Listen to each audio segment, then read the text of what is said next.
Hey, everybody who's watching. This is a Saturday show. So I'm just calling it the Saturday Chatterday. Um, the whole point of the show is just to hang out and just bullshit, talk politics, gaming, whatever we feel like. Because it's a weekend and hardcore politics on the weekend. Every once in a while, you need a little bit of a break.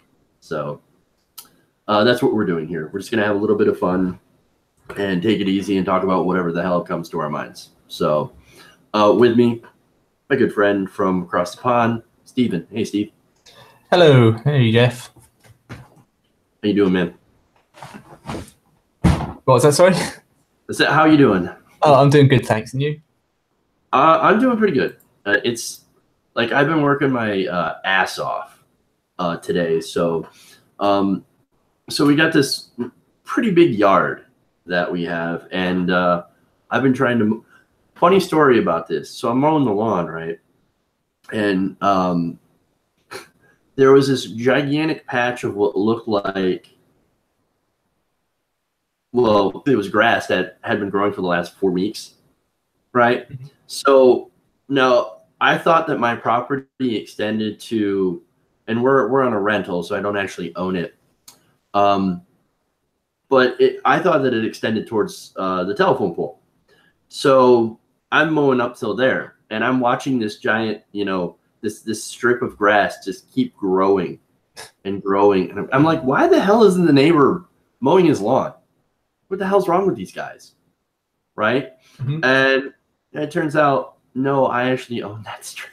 I don't own that strip, but I actually have to take care of that. And I'm like, oh, fuck. So I'm out there, and I've got 2 electric mowers. So I switched over to EVs because I thought, hey, environmentally conscious. Well, they work great, but they run out of power, and it takes forever to go and recharge them. So like I get like an hour of runtime, and I got to charge for like 2 hours. So, I've got to sit there and take breaks to charge my goddamn battery. So I'm still working on getting this gigantic path of what was just giant grassland. It's like junk. You converted It was like it looked like a scene from like a trailer park. Like you could park a car in it. You need one of those like giant like farming scythes to. Yeah, that's what I need. Because I've got this mowers and they're not doing the greatest job. Well, in my because I still live with my parents, and we used to live at a boarding school, and so we had the ground staff would look after our garden Right. and everything. But since we moved out, and we haven't got, probably by American standards, it's probably a really small garden, but it's meant that my dad and stuff has had to do a lot of the mowing now, which he tolerates, I think. But they said that when they go on holiday, they'll expect me to do it, and That sucks. I cannot garden worth a shit. So like I'm trying to grow grass, and I'm having a hard time. I just How does that? I would. How do you fuck up grass? I'm one of those people where if I had to buy a house, I'd easily opt to have one without a garden because it's just more hassle to deal with. Exactly. It's an enormous hassle. I mean, just an enormous hassle dealing with, because when I bought my mowers, I did not think that my lawn was really that big, but it is really that big. You could put a separate, albeit fairly small house or like a big garage or something on the part of land that I have to mow. That is not part of my fenced-in yard. So I mean, that's the thing. In America, you get so much more property for your money, unless you're living in Los Angeles or New York and stuff like that, or one of the major inner cities. But if you go out into the suburbs, you get a shit ton more land than what you do here in the UK. Oh yeah, because you're an island. Well, there's that, and it's also just, I mean, like I was in London yesterday, and like looking at some of the property prices, and so it'd be like a small 2-bed flat is easily £1 million to start off with. So what's that? Over about $250,000, something like, just for a small. So that sounds like what you would pay in San Francisco or Los Angeles or one of the bigger cities, and you are talking about London, so yeah, and this wasn't even in like the center of it. Like it's still like a 40-minute walk just to get onto the very like outskirts of where Parliament is and stuff. So yeah, it's ridiculous. Well, I mean, we have that issue in Washington too. So you're close to Washington, D.C. You're up in Maryland, or I should say down in my case, and property prices are incredibly expensive because that's basically where the seat of power is. Yeah, I mean, I think like one of my friends that I know, his dad is a manager of other managers. Like, so he manages people who own their own companies. So he's got a shit ton of money. And I went down to his house a year or so ago now might have been for Halloween, I think. And I'm staying at his house, and it was a fucking gorgeous house. Enough room to park 4 cars in the front, like nice secluded off kind of street in the middle of a park. It seemed wonderful. So when I went home, I kind of looked up on property websites and stuff. There's kind of sell price about 4.5 million or something. And I'm thinking, shit, like there's no way that anyone in our generation can own a house like that. Right. Well, I've got a friend out in San Francisco, and she is having a very difficult time finding a place to live. I mean, right now she works for Tesla, right? So you would think that she makes more than enough money to be able to afford to live in San Francisco. Well, it depends what you're doing for Tesla, but I imagine that kind of comparing Tesla to another car manufacturer, that Tesla would probably be slightly kind of better in terms of remuneration and what have you. Yeah, she's more into the office, so she's the admin side, yeah. So, but she's renting. Her and her boyfriend, they're renting. They have like 2 dogs and 6 cars. So, but they got to find some place to go because they just recently 6 cars though. They're getting they fix cars. They're like okay, if they're not like permanently. They race them on the weekends, so I think it's actually pretty cool. So she knows a lot about vehicles. And if you're working for Tesla, I suppose it helps. It makes sense. It does make sense. So they're big into cars, and they had their rent raised by about $200 just out of nowhere. So they're like, well, now we got to find a place to go. Shit. I mean, I know that rent in London. I had a friend who was working for it wasn't just like a normal architect's firm, but he was designing, like last time I spoke to him, he was like designing a penguin enclosure for a zoo. Like that sort of architecture is weird. But he had to live out in, London's based in like zones. So you got zone A right in the very middle and B, C. And he was out, I think, in like zone L. So fucking miles away, still like a 40-minute commute by train. And he was having to rent. He was sharing a house with 7 other people. So there's 8 of them in total sharing a house. And he was still having to pay, I think it was like £650 a month. And that didn't include bills and stuff. So that's about $750, then plus your utilities and things like that. And that was miles out of London. And that's just renting. But the whole point is housing is so incredibly expensive in those big city areas that people like you and I we can't afford to live there. I mean, when it takes $1 million for a decent house, and here my wife and I, we were looking at houses. We found one for $65,000. It was a fixer upper, but that just got me thinking. I'm like, $65,000. It's a cheap house, but some of the normal prices are around $100,000. And thinking, wow, $100,000. But then I think back 20, 30 years ago, looking at the housing prices back then, like looking at it historically, the trends and stuff, so much cheaper. So you're looking at $20,000, $30,000 for a house, and then you look at people who could afford those houses. A single person on one income working at like a factory or something like that can get a new car, can raise a family without any issues. And then you look at our generation, how we're fucked. Yeah, I think my parents bought their first house for like 26,000, which is nothing. But one of the issues as well that we have that's particularly an issue here in the UK is that we're simply not building enough houses as well. Like in America, I think there probably is enough housing space to go around. It's just that some of it's in the arse end of nowhere where nobody wants to live. What they have though is they have, I mean, for when it comes to the cities, they've got foreign investors coming in and buying property and then renting it out.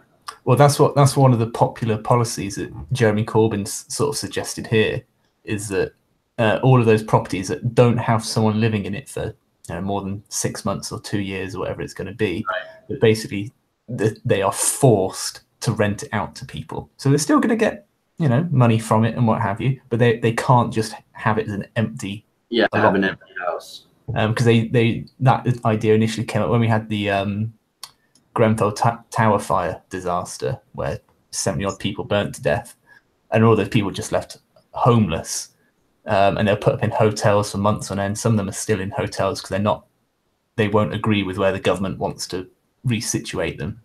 And there are a whole bunch of nearby property, because it's in an area of London called Hackney, and some of it's quite rough and some of it's really, really nice. And there's a whole bunch of empty properties there that could have easily housed these families, but because they're in private ownership, the government can't go in and just take property, because that would be seen as, orphans. Socialism. Yeah. Communism. Yeah, those are the fears. But that sort of idea has started to gain a bit of more popularity just because of the housing crisis, because we're supposed to be building, I can't remember the exact numbers, but we need to be building 30-odd thousand houses a year, and we're building maybe 10, if that, 10,000 houses a year. So we're constantly kind of lagging behind in the amount of housing space we need. And then that leads to the right wingers saying, "Oh, it's the immigrants coming over here. They're taking all the houses, like they're boosting up housing problems." It's like, yeah, but okay, yes, that is causing a greater burden on the housing market, but the government could just build more houses. That creates jobs. Then if people have houses, then they contribute to the economy, and it has that knock-on effect. In America, we have more than enough housing. The problem is that it's not affordable, and the government doesn't want to build more affordable housing. And that's sort of the problem. Like, yeah, we've got houses everywhere, but you don't have, for one, you don't have banks lending out as much money, which is really strange, because I thought these tax cuts from Donald Trump and deregulation was going to make these lenders more, I guess, willing to lend and willing to take risk. But all they're doing is just buying back their own stock.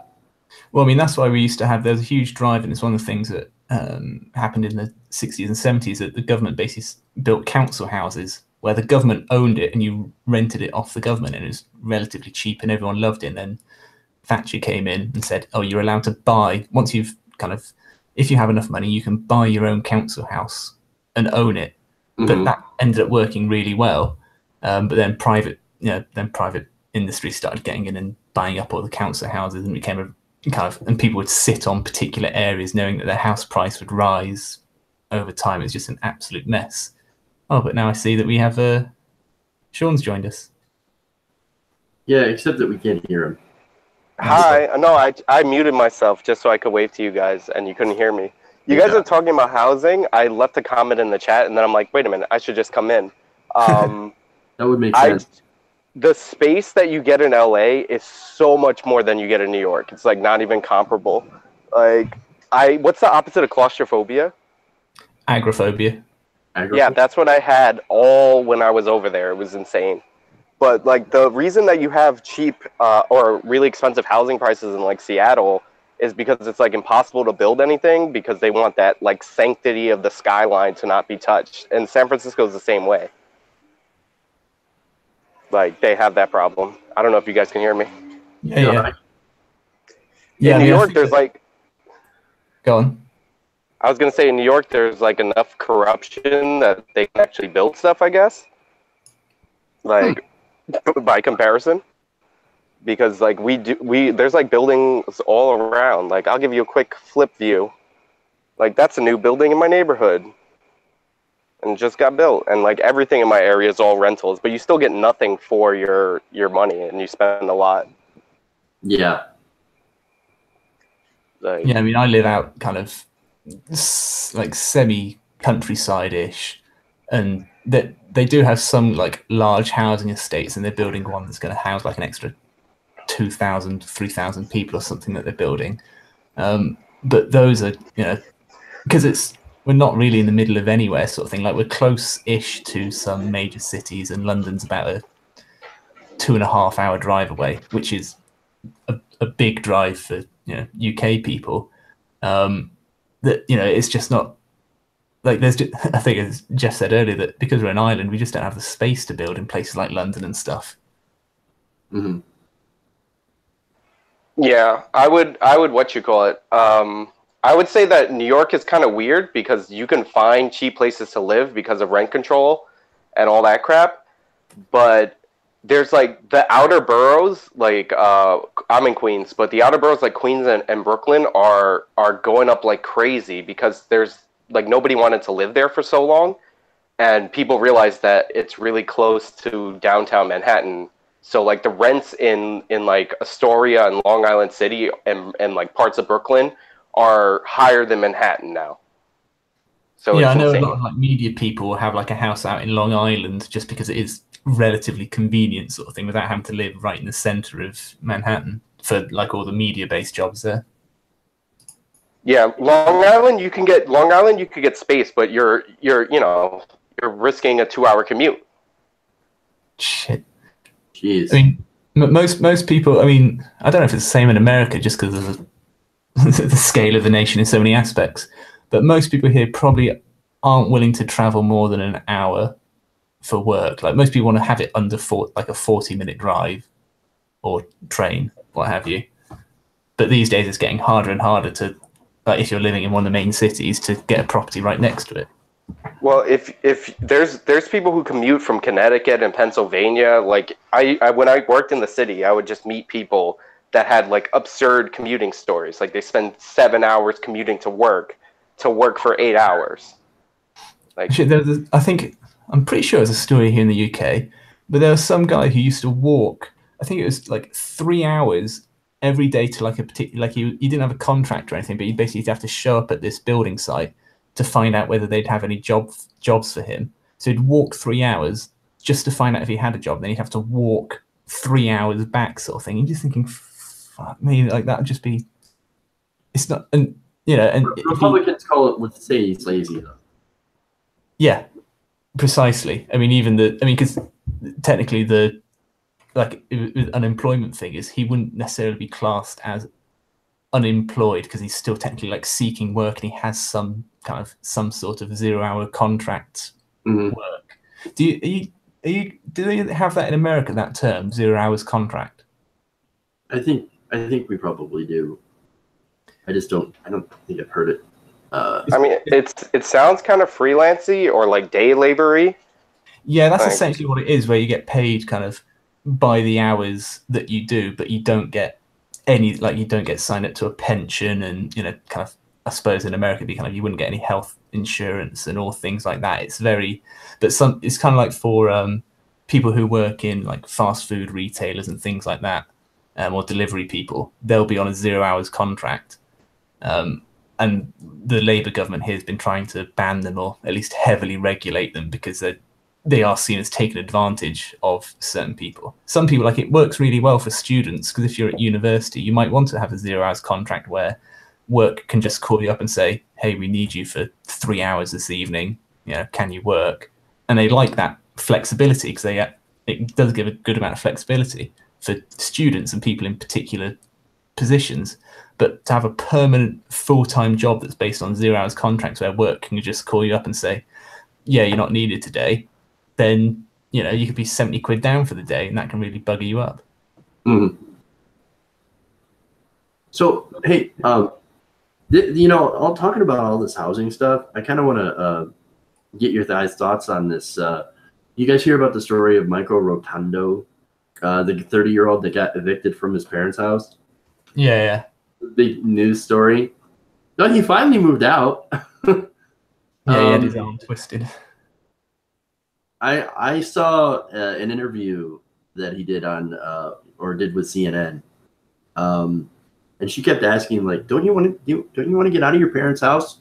Well, I do, but I just need a little bit more time, dude. You've been there for 30 fucking years. You've had enough time. Get out. And it's funny because the update on this is that he had a toy dispute with his father and ended up calling the cops on his dad while moving out. Oh yeah, so I mean, the best part about that interview, best part was that she asked him, "Well, you're a millennial, right? Don't you think you fit into the stereotype?" And he's like, "I'm not actually a millennial. I'm a bit more conservative. I'm a conservative person." I'm like, "What?" And he's like, "Just because I was born in the same generation, they're more liberal than I am. I'm more conservative. You're fucking living at home." And this is the very situation conservatives bitch about all the time. Yeah, fucking millennials living at home, sponging off their parents. They don't have a job. This guy is that. And at the end of the interview, he's like, "Oh yeah, it turns out I am a millennial." Idiot. I mean, I can't throw too many barbs at him under the fact that I'm 27 and still living at home. But that's under the kind of guise that I'm still, technically doing my PhD sort of thing. And once I've got that finished, I'm in one of those positions where, like, my parents saying, "Oh, you should get a job, working at basically kind of at your local supermarket and stuff." But many places, because I'm just about to finish my PhD and I already have degrees and stuff like that, they won't hire me because they see me as being overqualified, and they know that I'd just leave straight away as soon as a better job opportunity came up. So I can understand. I don't think there's anything necessarily wrong with a 30-year-old still living with their parents, but obviously but it's just it's the thing that I wanted to point out with that though is just I'm not a millennial because they're the liberal ones. Well, wait a minute. It doesn't have anything to do with it, whether you're liberal or conservative. But it just so happens, I'm on here. So it just so happens though that he, throws bombs at liberals, but it's a conservative who's doing the exact thing that the conservatives tend to blame liberals for doing. Yeah, he's ridiculous. I actually did a video on that guy. Shameless plug of my channel. And I felt bad for him in the beginning because he's being brought on CNN to basically be a moron, and the CNN hosts can laugh at him. But as soon as I figured out he had a kid that he had no capacity to take care of, I was like, yeah, I lose all sympathy for you. And when he said that he views what his parents are doing as a tax, I'm like, oh, this guy's a moron. Obviously. And he looks it's funny because he looks exactly like the guy who would be 30-year-old guy evicted by his parents. Right. Yeah, he fits into the stereotype, and he doesn't come across as a sympathetic character. Like, let's say if he'd been trying to find, jobs and he was kind of clean. I mean, I know you shouldn't judge people on their looks and stuff, but nonetheless, it's just he just didn't do himself any favors in terms of the court of public opinion. So I think that's why many people just thought, screw this guy. He's obviously a moronic arsehole. Right. But I kind of hated the story because the point of it was these millennials, look at them, lazy losers. And then he said during the interview that he was working on something that was going to secure him the money that he needs. Oh boy. And I was like, he's probably not working on anything. Like that's my guess. And somebody left it in the comments, and I'm like, dear God, don't let this be true. Apparently, he worked at Best Buy and didn't want to work Saturdays. So they fired him. So he's suing Best Buy for sex discrimination. What? Because apparently the women's were getting Saturdays off. I assume. I literally just had the comment to go off of. And I'm like, that can't be real. and then Alex Jones gave him $3,000. Like all this was like given to me by all the money he can get at the moment. So I'm surprised he did that. I mean, apparently he has $3,000 to throw around. But yeah, I was surprised by that. Like the commenters like gave me so much information. I'm like, do I even research? I'm like, what's wrong with me? I mean, if it were the case that he was working at Best Buy and he was kept on being asked to work on Saturdays and his female colleagues were being kind of given that day off by the boss sort of thing, and then he may have, like, I could maybe understand that case, but the chances are, looking at his track record and how he's just conducted himself, in it kind of in his past statements, if you just think, he's just being a douche.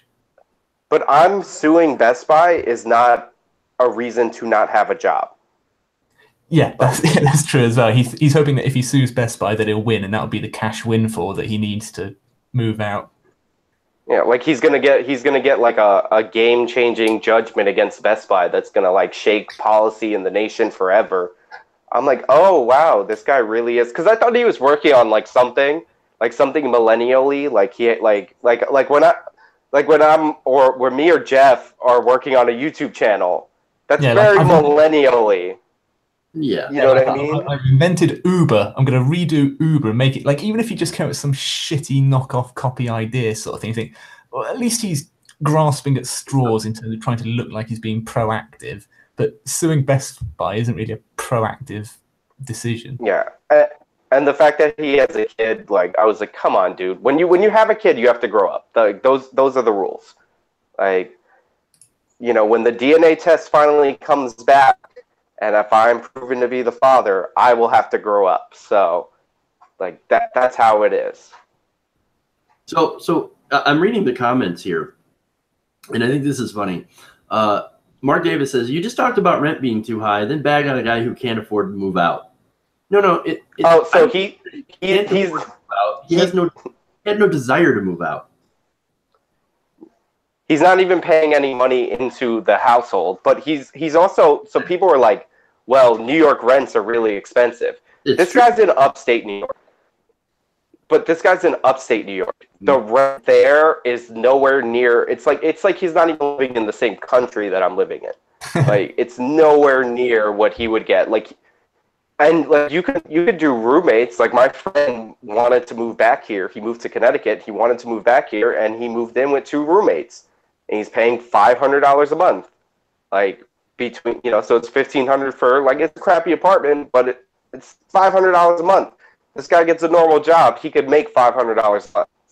Yeah, and look, I've been through tough times. When I was in my early 20s, I had to move back home for a short time, get myself back on my feet, get a job. I moved in with roommates.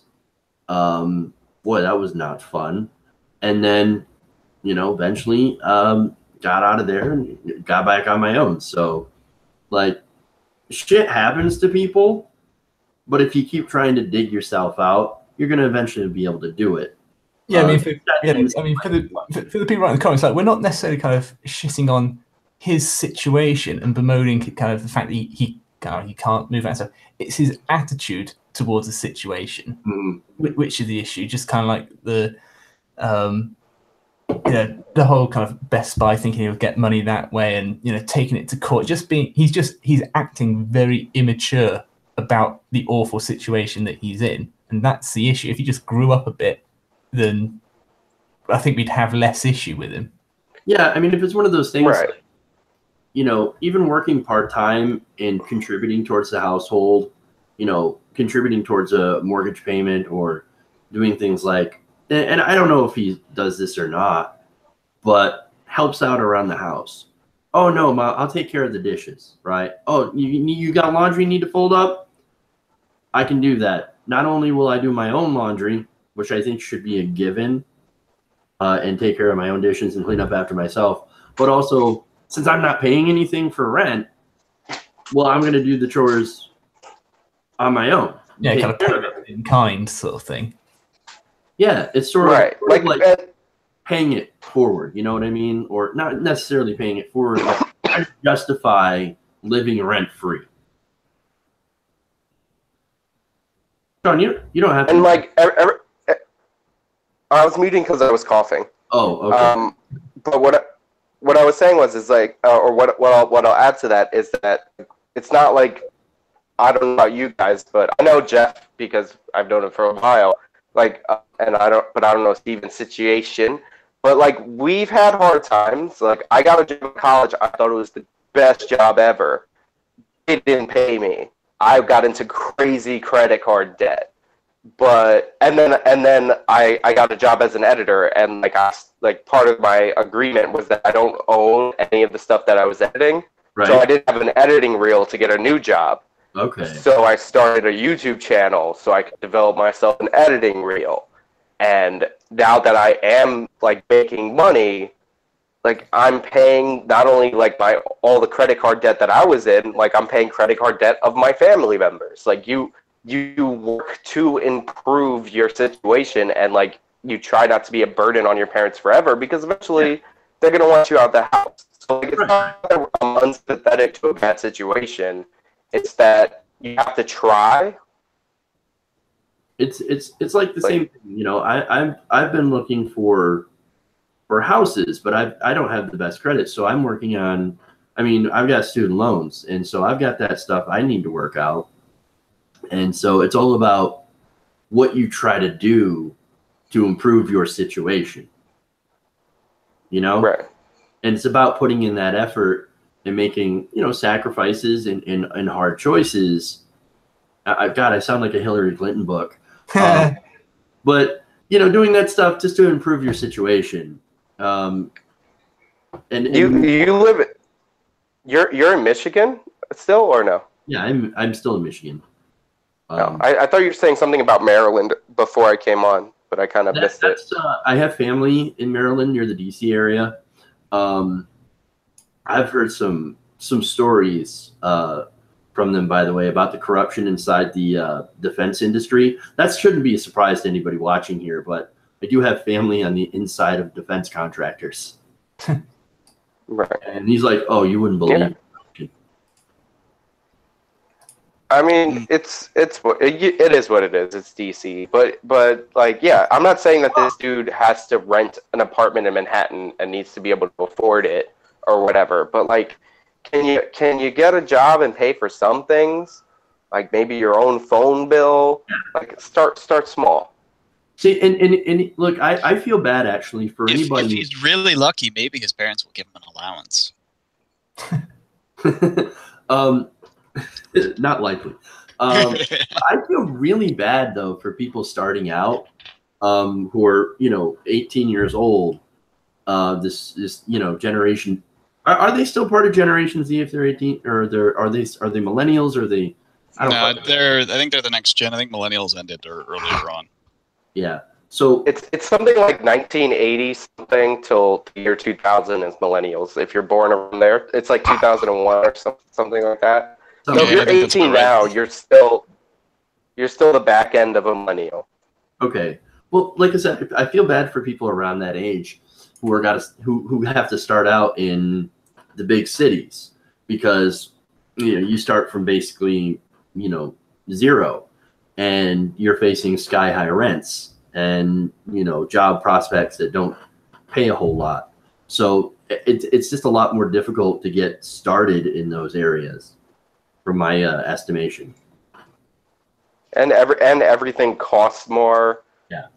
Like your groceries, like a box of cereal at like a corner store over here is like $4 for an 11-ounce box of cereal, and that's like a low ball. Like, everything costs more. It's ridiculous. And yeah, so if you're just coming out of school or in school, like you're pretty much done. Like, you could try, like I try. I do my shopping. I go around. I do all the tricks to save every penny I can. Yeah. But it's not easy. So are you trying to tell me that small town girls living in a lonely world will have a tough life in modern cities? Really? Oh, someone should warn Journey and then make them break up before they ever write that horrible song. Please, my ears can't take it anymore. My ears cannot take it anymore. It's why I don't even go to bars anymore, just because of that. Because inevitably it'll play and some assholes will start singing it, and I'll be like, no. I think. What's up, Nick? Not much, folks. Not much, guys. How are you guys doing? It's been a while. It's going, man. It's going. So we're just having It's good. we're just having a nice little Saturday Chatterday here, just bullshitting about shit on the air. So, and hey, look, we'll take some comments too and read them. And also, hey, if you want to hear us talk about bullshit about something, just leave a comment or something. Does it have to be politics related? No, it does not. Let's talk about how the Pokemon show is still running and that it's 21 seasons in and the kid is still 11 years old in it. That is not my area. It's really weird. You revisit your childhood once with the latest season. You're like, I don't understand how you can acknowledge there's a passage of time and then have him. What is happening right now? It is so strange. It is so strange. So Maggie Simpson is still a baby. 30 seasons. Yeah, but they at least have new characters introduced and relationships and things. This show, it's like they just soft reboot the kid every generation, every new game that comes out, and put him in a new region and stuff, making new friends. But it's like this is just they keep acknowledging that there was a past before that, and it's so. How do you reconcile that with what he's doing now and being like, yeah, dude, you died at the hands of like some super special Pokemon shit, and no, that doesn't come up in any of your conversations.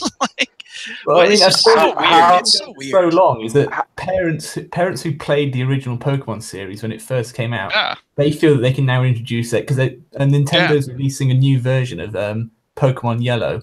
Oh, really? Are they? Yeah, it's like a half. There's a whole bunch of changes that they've made to it. Some good, some that seem bad. But they're releasing that. I think it's like later this year, and then later, I think it's like next summer, they're bringing out like a new generation. Like, yeah, I knew there's a new gen coming. That's funny. I mentioned it because I recently picked up a DS with the latest copy of the Pokemon games.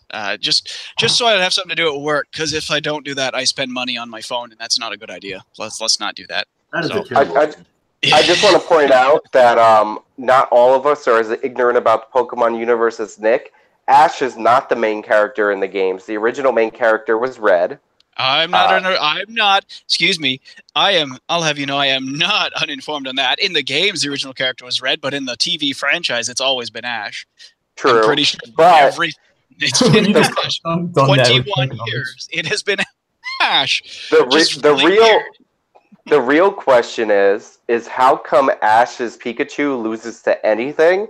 Because it has to be like level 2000 by now with all the experience points. I know, it's like, and everyone will be like, wow, you're some kind of special trainer. Look, this random thing happened that's never happened before. And it's like, how are you not like, yeah, there was that time I wrote on Lugia's back and I had a prophecy about me, guys. And this is like my every weekend for me. So like, don't be surprised. How is that not something that comes up? He's just like, wow, that's really cool and new. And it's like, no, it's not. It's the same thing you've done every like year. What are you talking about?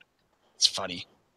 I get why they do it. They want to make the show something you can just return back to constantly and that everyone can just pick up wherever the hell they feel like it. So marketing-wise, it makes sense. They keep it so he's constantly the same age and constantly being himself and then introduce new characters around him and in a new environment so that anyone who enters or re-enters the series can feel like they haven't missed much.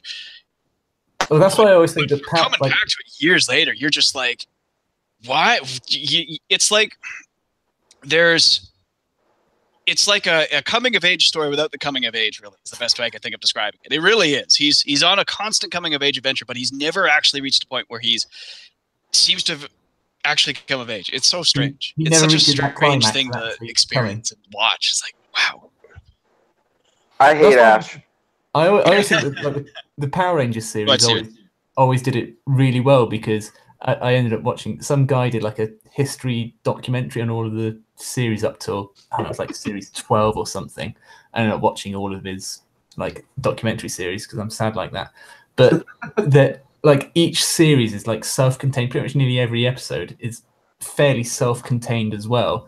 But there is a through line between every single series. Like there is it's kind of like the Marvel Cinematic Universe. There definitely is. In the last season, the previous one, there's a point where they go back to the Kanto region and basically see his home and everything and all the stuff, and they acknowledge various points that he's got all the gym badges from the region and from that region and everything. So they acknowledge he's done stuff, and there's a point where he meets his old Bulbasaur from like season 1 or 2, and it's like, wow, Bulbasaur really missed you. He hasn't seen you in a while. It's like, yeah, it's been like 15 years. Jesus. Don't forget, we are assuming that they're all Homo sapiens and humans, and therefore age normally. That may not be the case. I love it. Steven's idea to answer it is they're all aliens. It's perfect. To be fair, I saw the guy from the Ancient Aliens series. Yeah. If I bite my hair. No fan theories. I'm not saying it's aliens, but I think fan theories. I think fan theories are like cancer, borderline cancer. Like, because like you watch a fan theory video, you're like, wow, this is a good video, and then you realize that like this guy's not coming up with theories; he's just making videos about literally every possible outcome that's like even remotely possible. Like I don't know if you guys quit The Walking Dead or not yet, but are you guys like somewhat never? No, never. I'm not a zombie guy. I never liked, so this trend where the zombie thing was a recent fad. I was never really interested in it because it just doesn't appeal to me in any way. So I never really got into it. Right. Well, there was a cliffhanger at the end of a season, and this guy did like every single person of like who was gonna die, including you're talking people. What's his face and the bat, right? That one. Yeah. Including people that like clearly could not have died. Like it was just like 30 videos, and then he started comboing them, and I'm like, oh, this is just what this person does for a living. Yep. I'm like, why am I getting angry at this YouTuber? I'm like, everybody got to play the game somewhat. There's a Mass Effect 3. I don't know if any of you guys ever played those games. There was a video I saw years ago where some guy was trying to say that Shepard had been indoctrinated by the Reapers, like back in the second game, and coming up with all this nonsense, like look at this low grade digital bodies that you find in the end of the third one. They look like Caden and Ashley, don't they? It's like, what? No, what are you talking about? You're just like this poorly rendered video game asset that doesn't actually meant to mean anything. It's just meant to be background filler to look like bodies. This is meant to mean something. It's like, what are you talking about? You are okay. This is crazy. Yeah, fan theories are nuts. So that's a big part of YouTube is just essentially trying to fill time. It's fandoms, isn't it? Like, oh yeah, absolutely. The biggest, like the one that I do pay a fair amount of attention to is like the Marvel Cinematic Universe, and there's a couple of like YouTube channels that do a really good job kind of explaining what's going on, linking it to the original comics, and they about like the industry and how the film's being made and actors' contracts and things. So they actually are knowledgeable in that. They're not just making shit up all the time. Right. Then they will speculate about, what's going to happen in Avengers 4 and how's Captain Marvel going to kind of do things and things like that. And they will just speculate based on nothing, but it fills time. They get millions of subscribers, so I don't knock them for it. Well, they speculated about Warlock yet? Well, he's going to be in Guardians 3. There's no talk of him being in the next one because apparently in the comics, how they fix the Thanos thing is actually Warlock shows up and steals the gauntlet back and reverses it. Yeah, the end. Spoiler alert. The movie's been out for a while. I don't think they're going to do it because they haven't introduced it. The end of Guardians of the Galaxy 2, there's like a big golden cocoon, and the golden-faced lady says, I think I'll call him Adam. And so Adam does exist in the he exists, but that's his only reference so far, is all we've gotten from him. So. Also, in the comic book, there's a comic book where Nebula, the blue one, who's still around, she reverses it, and I think there's like a bunch of characters that put on the gauntlet or whatever. That movie was so wonderful, though, and I sometimes watch bad reviews of that movie just to get angry because I'm petty like that. And all the bad reviews are the same. It's like, I didn't see the other movies, so I don't know what's happening. Yeah, Like, there's no character development of these characters. Why do I feel like we're just jumping into the middle of things with this movie? What's going on? You do get character development from Thor. Like, he actually has like an arc and from Thanos, beginning and to end. Thanos too. Yeah, Thanos and Thanos, of course. He's the protagonist of the film. Yeah, Thanos is a very interesting character. Right. I think everyone who's seen it seems to really like what they did with Thanos, actually. Despite the initials, why did they make him look like Rick Haas from Pawn Stars comments? I mean, he looks like he's going to ask what you want for his Infinity Gauntlet.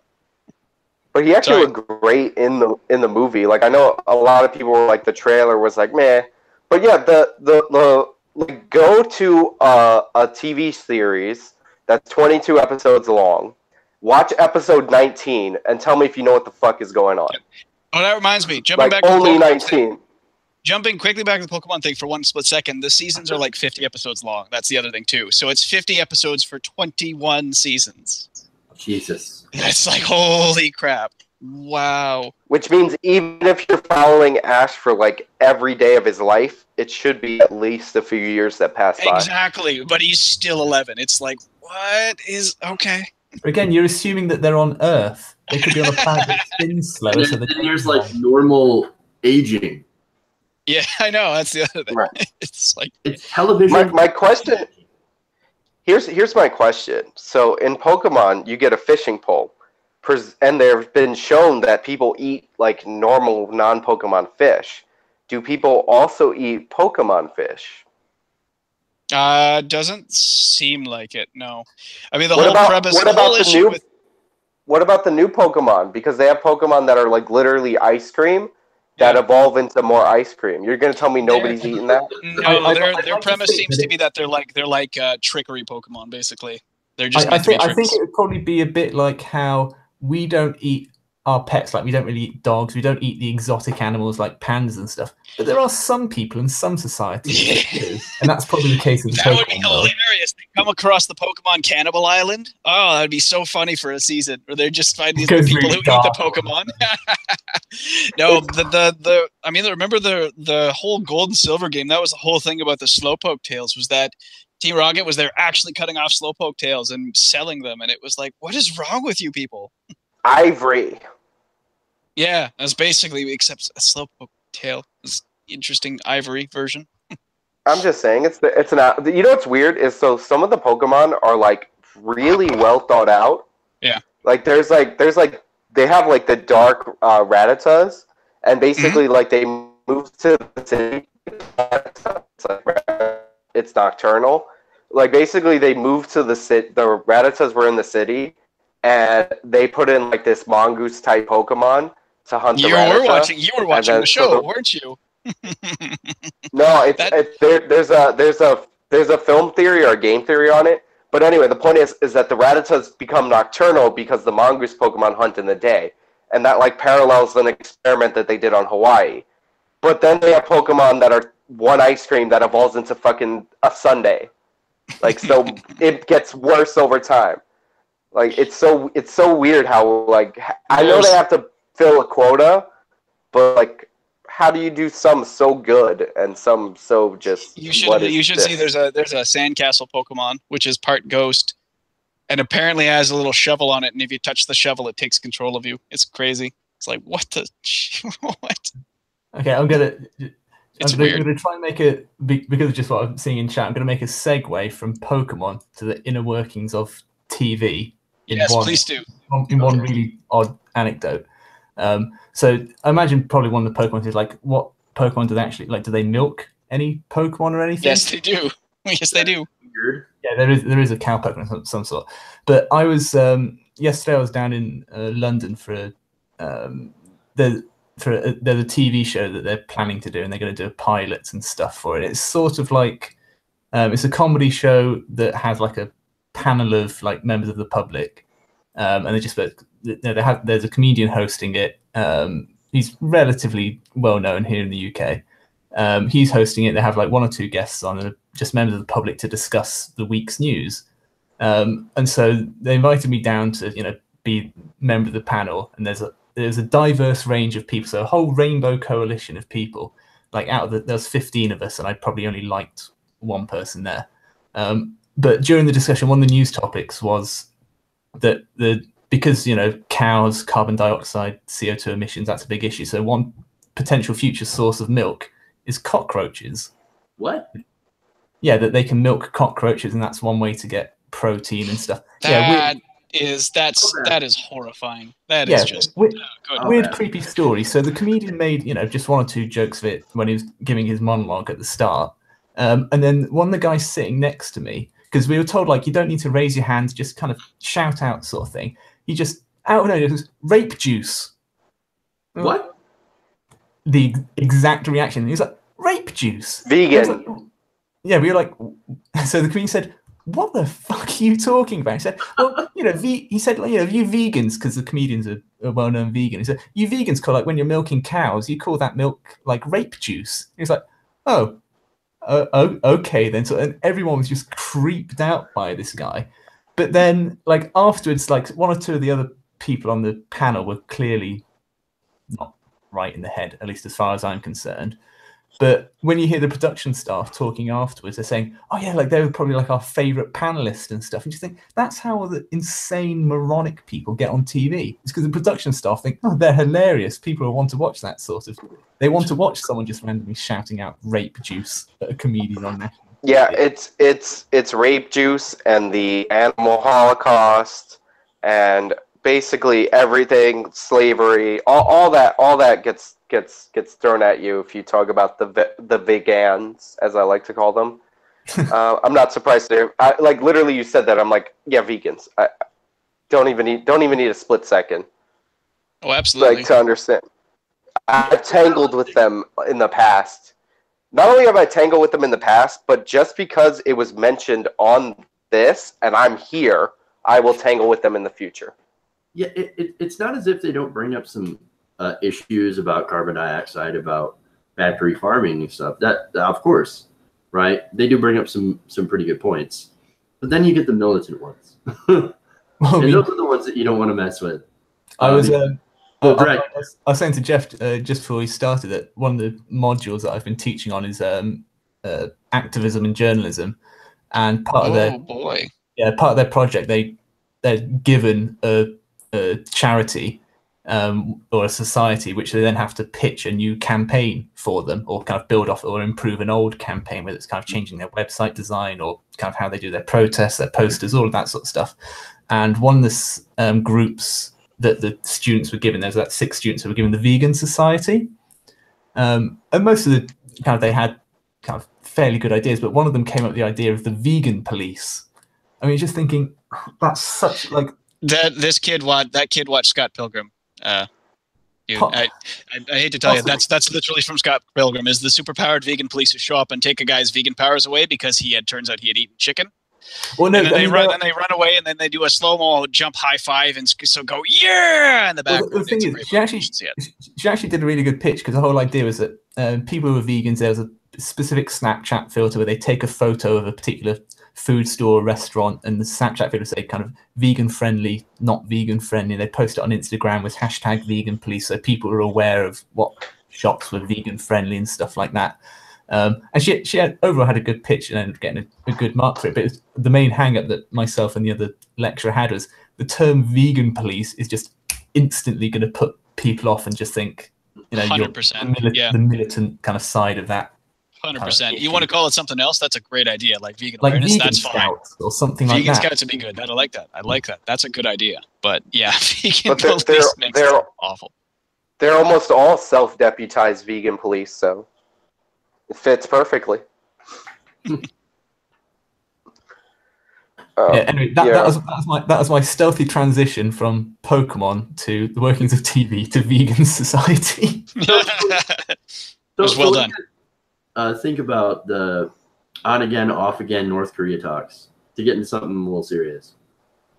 No, wait. Before that, can you guys, since this is like the full house, I think, can you guys promise me that this isn't going to get weirdly anti-Semitic at any point? Why would it get anti-Semitic ever? I appeared on a stream from some friend I met through the internet, and That was That your was a problem. mistake. and he had a bunch of people that he met from the internet. That's And a then, problem.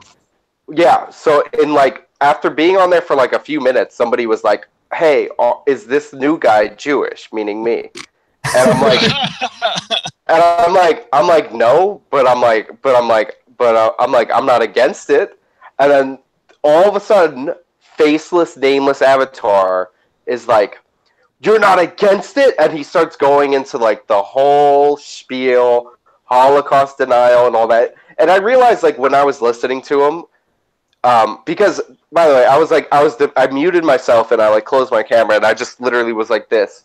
Should I stay or should I go? I ended up just exiting stage left because I'm like, yeah, I was sick. I was sick. I was like 2 days back from my vacation. I'm like, no. But like I realized that they literally just do like a bunch of like little they'll throw a factoid out there, like a little thing, and then they'll be like, "And you believe that? And you believe this?" And I'm like, "Yeah, I hate the internet." Like sometimes I just hate the internet. It's always you're always four steps away from like bumping into somebody who's going to deny the Holocaust or hate Jewish people. So yeah, that's I promise you, we will not get in it. We will not devolve into an anti-Semitic stream. I promise you that. Thank you. You're welcome. The worst part we're gonna say is that I'm going there. Is that the Israeli occupation of Gaza shouldn't be happening right now. Also, the shooting of protesters from 7 football fields away should also not be happening. What are you, Hitler? Do you hate the Jews if you say that, Jeff? I can't believe you said It must that. be. Wait, but I had heard, and you could correct me if I'm wrong, but I had heard that like people were saying they were firing indiscriminately, but I had heard that they hit like they killed like 63 people and like 50 of them were like members of Hamas or something like that. So like but it there was could not another have been that 2,000. Yeah, but Sean, indiscriminate. there's another like 2,000 or so who are wounded though. That's the other thing. Yeah, it's not fatality wise maybe, but the wounds are like. Did you guys see the guy that went on NPR? This is like what leads me like to hop off of your cause really quickly. Did you guys see the guy that was on NPR? That he was the one flying the swastika, and they got him on NPR.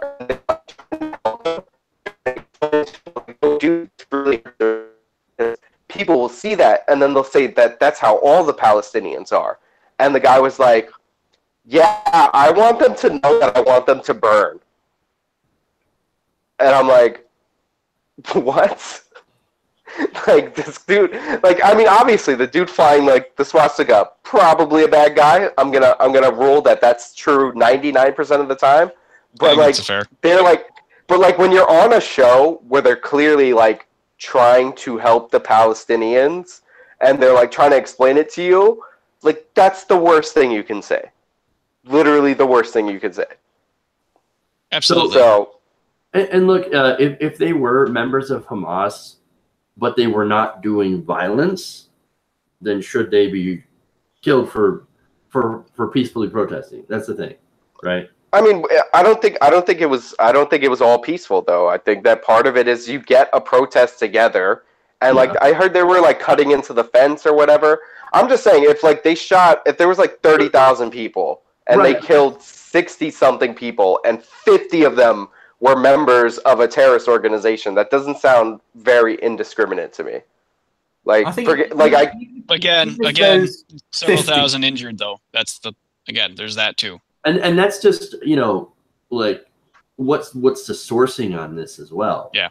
Like if it's then I don't know. I don't necessarily know if they're the most trustworthy source. I think it was literally like Hamas. That was like Hamas was a source for their Hamas did admit that like most of those killed were their members. Not that the Hamas is the greatest source either, but I'll take them at their word on something like that. Yeah, but I mean, even if they were kind of throwing rocks and stuff from a distance, then from a distance of 7 football fields, I mean, look, even if they're up close and they hit one of the Israeli kind of soldiers with a rock, and maybe kind of hit him on the chest or something, and he had to go to hospital for checkups, they still shouldn't be shot for that. Rubber bullets, maybe, tasers, fire the tear gas and stuff. That's largely my view on this too. Is not. I stand by the belief that, of course, Israel has a right to defend itself. I will not deny that they have the right to exist or that they have the right to defend themselves. Absolutely. The issue I have is some of their behavior, which seems to be extra-national, we'll say, as in beyond their borders and the settlements and things like that. And the other thing is that they keep finding themselves in situations like this where their approach comes across as heavy-handed and too heavy-handed to be warranted in this situation. I think that part of the problem is. Go ahead. Sorry. I feel like some of their actions in dealing with this is antagonistic. Yes. Because I think that there is a faction within the right-wing government of Israel that perpetuates the situation in order to keep power. Yes, as well, not just keep power, but resolving some of the situations in the Middle East means less need for U.S. aid and for foreign aid and for foreign subsidies. That's one of the reasons why I think Netanyahu's so against the Iran deal. It's not because he wants Israel to be safe. He wants Israel to stay armed and strong because it exerts a regional influence that it doesn't otherwise have if it's not being subsidized. Its arms industry isn't being subsidized, and that's why I think he's so as anti-Iran deal as he is, and not like, okay, I don't like it, let's try and work on hammering out some issues and working on further negotiations to fix the parts I don't like. I think that's his stance. Is this helps keep us armed by being this antagonistic. It helps keep power. Mm-hmm. I think it would be one thing, like you guys are like, they're 7 football fields away, and like sounds pretty big, and I could understand if it was like a few people 7 fields away, like you guys can deal with that. But like if I try to put myself in like both party shoes, if I'm on the Israeli side, 700 yards not that much. If there's 10, there's like 30,000 people that showed up to the protests. So like if I see a really densely populated part of the border and what I think are hostile actors like trying to cut the fence or do whatever, or like there was a thing where they're flying flaming kites over, and like I get it, that shows how inept the Palestinians are compared to the Israelis, but I don't think you get I think your actions are moral or immoral, and that's not really related to the amount of force that you can inflict. Like if I try to kill somebody and I'm terrible at it, that doesn't make me less immoral than the guy who tries to defend himself who successfully shoots me in the face. But you also have to look at the disparity of force as well. I mean, you have, a lot of protesters armed with sticks, well, maybe not sticks, but like rocks and stuff, versus an armed force. And how much of that the people who are protesting peacefully, and how many are causing trouble. So I would think that if for the people who are causing trouble, nonviolent means, or I should say non-lethal means, in order to deal with that, perfectly acceptable. But lethal means, for example, I think it was yesterday, there was a Palestinian nurse, 21 years old, that was shot in the chest by one of the snipers as she was trying to render aid. I think one of the issues is, like, for neutrals, by which means somebody's not kind of completely pro kind of Palestine and Hamas, and somebody's not completely pro Israel and wants to wipe out Palestine, is that both sides commit actions which makes the entire situation unsympathetic. So that's Israel exactly correct. Yes. Yeah. Israel will use deadly force when it's clearly not needed in many circumstances. So they become unsympathetic. Hamas does something stupid or say something provocative, like firing rockets based from hospitals and stuff like that. Yeah. Yes. And so they become unsympathetic. Yeah. And that's the issue, that they're both two unlikable entities. There is also, though, and I get your point, Stephen, but at the same time, you do have to understand that the area is under occupation. And so when, for example, the Palestinians have tried to go through the UN to get a state, right? Mm-hmm. They're being blocked from doing that. They're being blocked. Oh, yeah, I mean, I would say like both so countries. You can understand why, and it's not. We're not condoning this, right? Nobody condones any sort of violence, but I think when you get to a situation where you're not heard in any way, any sort of diplomatic way, what is the only other way to get attention? To commit violence? My view on the statehood thing is that Palestine although I think it's officially a non-member state of the UN now. I think the UN did recognize it, but the whole point of why certain countries won't recognize it, including Israel, is that Palestine not being a state allows both parties to continue to act in ways that are otherwise unacceptable. By not having state recognition, it prevents certain laws and international laws and treaties from binding to Palestine, and both Hamas and Israel will use that to their full advantage. It's why Hamas is able to operate the way it is, and it's why Israel is able to operate with the force that it is as well. And part of the reason that like Israel is opposed to, I mean, I presume that most people in Israel would want a two-state solution, or at least a significant chunk would want a two-state solution. I think. But part of the reason that the people who don't want it, is because Israel kind of won that territory. And then after they won that territory, all of a sudden they were like, nah, this is the state of Palestine. Like they got all their neighbors that used to have that territory to cede it to them legally. But now it's like there's still the people that used to live in those old countries. Mm-hmm. And now they're like, we're a new state. So I would be kind of like, well, that sucks. Like if I was an Israeli, I'm like, that's not really fair. I won this. It's mine. By right of conquest, if we're going Game of Thrones. It's their Harrenhal. Like, they might not want to do something with it, but, like, if you get it, you get it. Yeah, but there are... Terrible example. That's a bad example. And it's also... I think it also reflects an older outlook on life that may have been applicable in the past, where might mix right was the way of the world. But the idea is that we're now in a society, in a global society, that we don't need to do that anymore, that we can negotiate and recognize and resolve issues peacefully. And that being a part of civilization means being a part of that entity and being a part of that community in order to do those things. No, I get that point, but like at the same time, when they didn't have that territory, their neighbors were trying to launch a simultaneous attack on them. Then they fought them and got that territory. So, like, I understand the position of the hardliners and the moderates. Like, I understand the position of the hardliner Palestinians, that they're like, we had it, we don't want to give it up. Who cares if whatever respective countries we were in before lost the war? Like, I still live here. Yep. Like, kind of thing. So I get the positions. I'm just saying, it's like, I understand why it's like not a simple, some guy goes over there, the greatest negotiator ever, goes over there and works it all out. You know, the only way that this is ever going to get worked out is with a two-state solution. And if they stop the illegal occupation and stop building settlements. There's potentially a one-state solution, but it's messy too. That's the thing. There's no clean way of fixing this.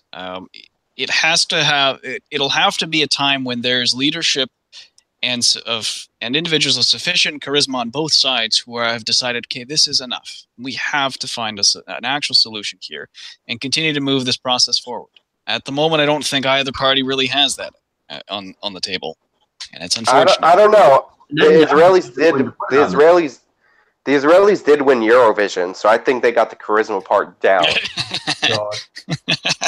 That was a mess, that show. And I just want to say, for the record, that as a Brit, outright. I don't know if you did. Did any of you guys actually see it live? No, I'm afraid not.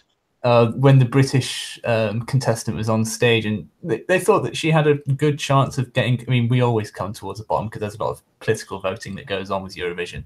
But some guy like stormed onto the stage and grabbed the mic off her and started talking about, like, I can't remember exactly, but he was going about like the Jewish-controlled media and stuff like that. But I mean, this guy, he'd invaded the stage on Britain's Got Talent on a live show, and then he also invaded the stage on another like singing competition as well. Like I like that you're using the word invaded. It seems like a very British thing to say, that it's your biggest deep down it's your biggest fear to be invaded, and so you use it on every term. I was also going to make the point that the whole Israeli kind of Middle East, like all the issues in regards to territory over there, is partly down to the British and the French of how we split up all the territory. You know, going back 80 plus years or whatever it was. Yes. Like we're the ones that divided and conquered out there and screwed it all up. Well, did the Israelis not get the territory from the British? Didn't they have it after World War I? The British had it. No, the British did not give it to the Israelis then. The British operated the mandate of Palestine under a regional governorship for some time being. No, what they stated was with the Balfour Declaration, they were going to move towards a Jewish homeland. That was what they stated they were going to do. Then the Second World War broke out, and so that put plans on hold. Problem is, I know. But Sean, there's another problem. Wait, let me pause it for a second. Before that, they also were working with the local Arab leaders to try and convincing them that they were going to grant them a state in that region as well if they helped them overthrow the Turks. Yeah, I was going to say, I know that Israel was formed after World War II, but I'm saying the British got that territory after World War I when the Ottoman Empire collapsed. Wasn't that part of the deal? Yes. Yeah, that's all I was asking. I know how old the Israel is. I know you know how old it is. Didn't think you didn't. I just wanted to clarify that there was that other dimension too. Yep. Actually, on that subject, probably one of the most interesting cases I can think of is there was a case in that region of probably the only example of a truly socialist state properly functioning. And I don't mean like social democratic, but I mean a full-on socialist common sharing, crop sharing, shared environment there. Mentality was present. It was actually among some of the earlier Jewish settlements there, where they quite literally engaged in that kind of shared work, shared ownership, shared property aspect of it, which it's just very, very, very interesting to actually learn about that there was this perhaps microcosm example of it actually working properly, and perhaps leads one to believe that maybe the best examples of those societies properly functioning is in such small environments and not necessarily on a state level, but in small communities, in towns and villages and things like that. I mean, they were there for, I forgot how long Israel was like pretty much a socialist state.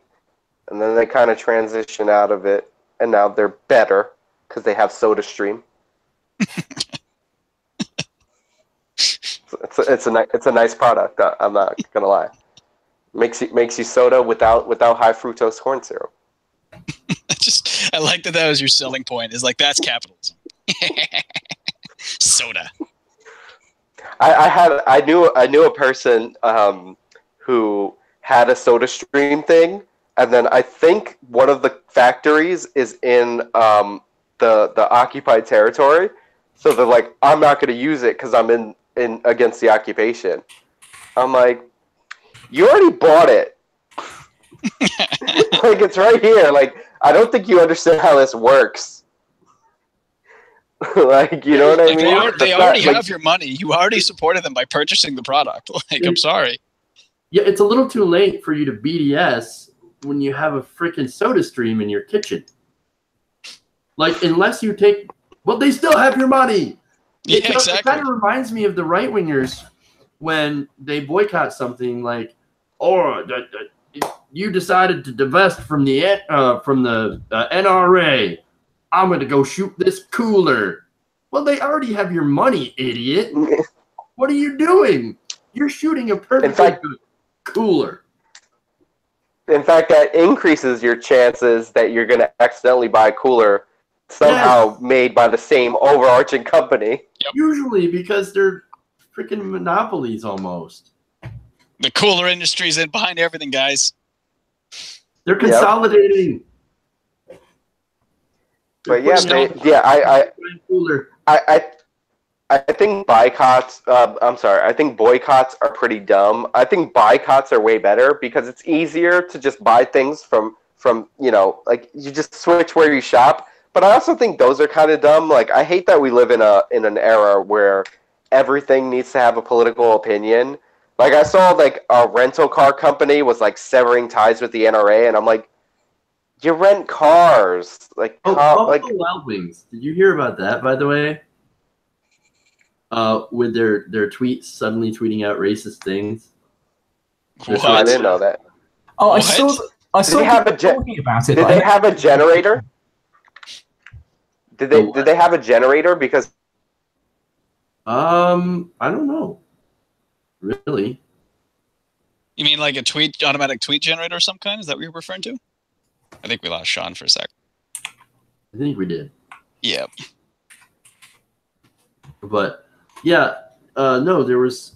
I mean, it was tweeting out things like or you guys go chat. N-word. There you go. Sorry, what were you saying? I was gonna say, did they have a tweet generator? Like, is That's that what I what was wondering caused you were it? asking. No, I don't know. I don't know. I just found some of the tweets because somebody took a screenshot of it. So some of them were. This is all in the space of a couple of minutes. Tommy thinks that Glove is a bald midget with a small dick. Remember that at Wendy's touches kids. Stupid nonsense. Our secret recipe is Tommy's cum. That's what makes our wings so good. Remember that Madeleine McCann has been missing for 9 years, and then F the N word. Remember that Tariq Nasheed is a racist. Tariq Nasheed. That's a dude who's a little extreme. Calls them the C word, but not the Samantha Bee C word. And then effing N words. No, I hate them. And all of these got about 1,000 likes and retweets each. So my guess is that the intern might have taken some Ambien before it took over. Ambien, man, it'll mess with your mind. Turns you head. Ambien. One of the side effects is acute racism. Stats Roseanne. By the way, the buffalo took Ambien. The what? The what? The buffalo took Ambien. The buffalo took Ambien. That's what it was. You're right. It's the buffalo running his own Twitter account. Of course. How could we be so foolish?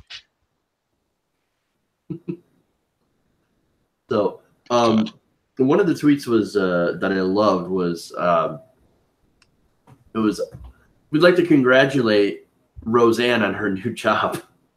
Buffalo Wild Wings. Jesus.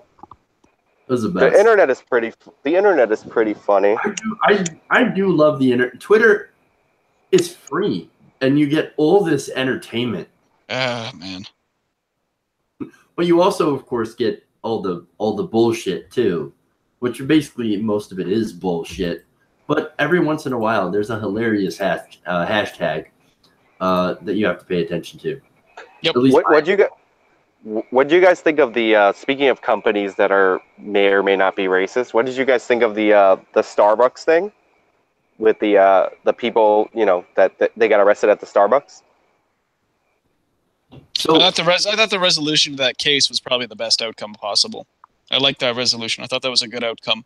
Where they only took like what was it, $1 and then several $100,000 towards charities or outreach, something like that. That was a neat thing. Yeah, it's a $1 fee, and then they basically got Starbucks to promise to invest.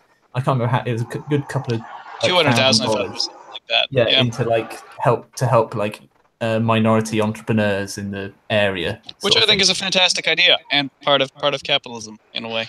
Promote entrepreneurship, promote individual ideas. I mean, look, but, I had the actual story before that, though, they got arrested. It's like, yeah, I thought that was a little bit nuts. Then again, Starbucks has been how do I put it? Darlings of American capitalism. Darlings of American capitalism masquerading as people who care about social issues. That one. That's what I was thinking of. Yeah. Yeah. So I had a different take on that. Attendance. Sorry, go ahead, I had a different take on the Starbucks story as somebody who goes to Starbucks in a big city and routinely is forced to pay something to use the bathroom. And I find it obnoxious, but that's a policy in big cities because they don't want homeless people in their bathrooms, which is literally the reason why they exist. What I thought was really funny about the Starbucks story is the 4chan guys that made the coupons, and these guys within like 3 days, and yes, it is a racist prank.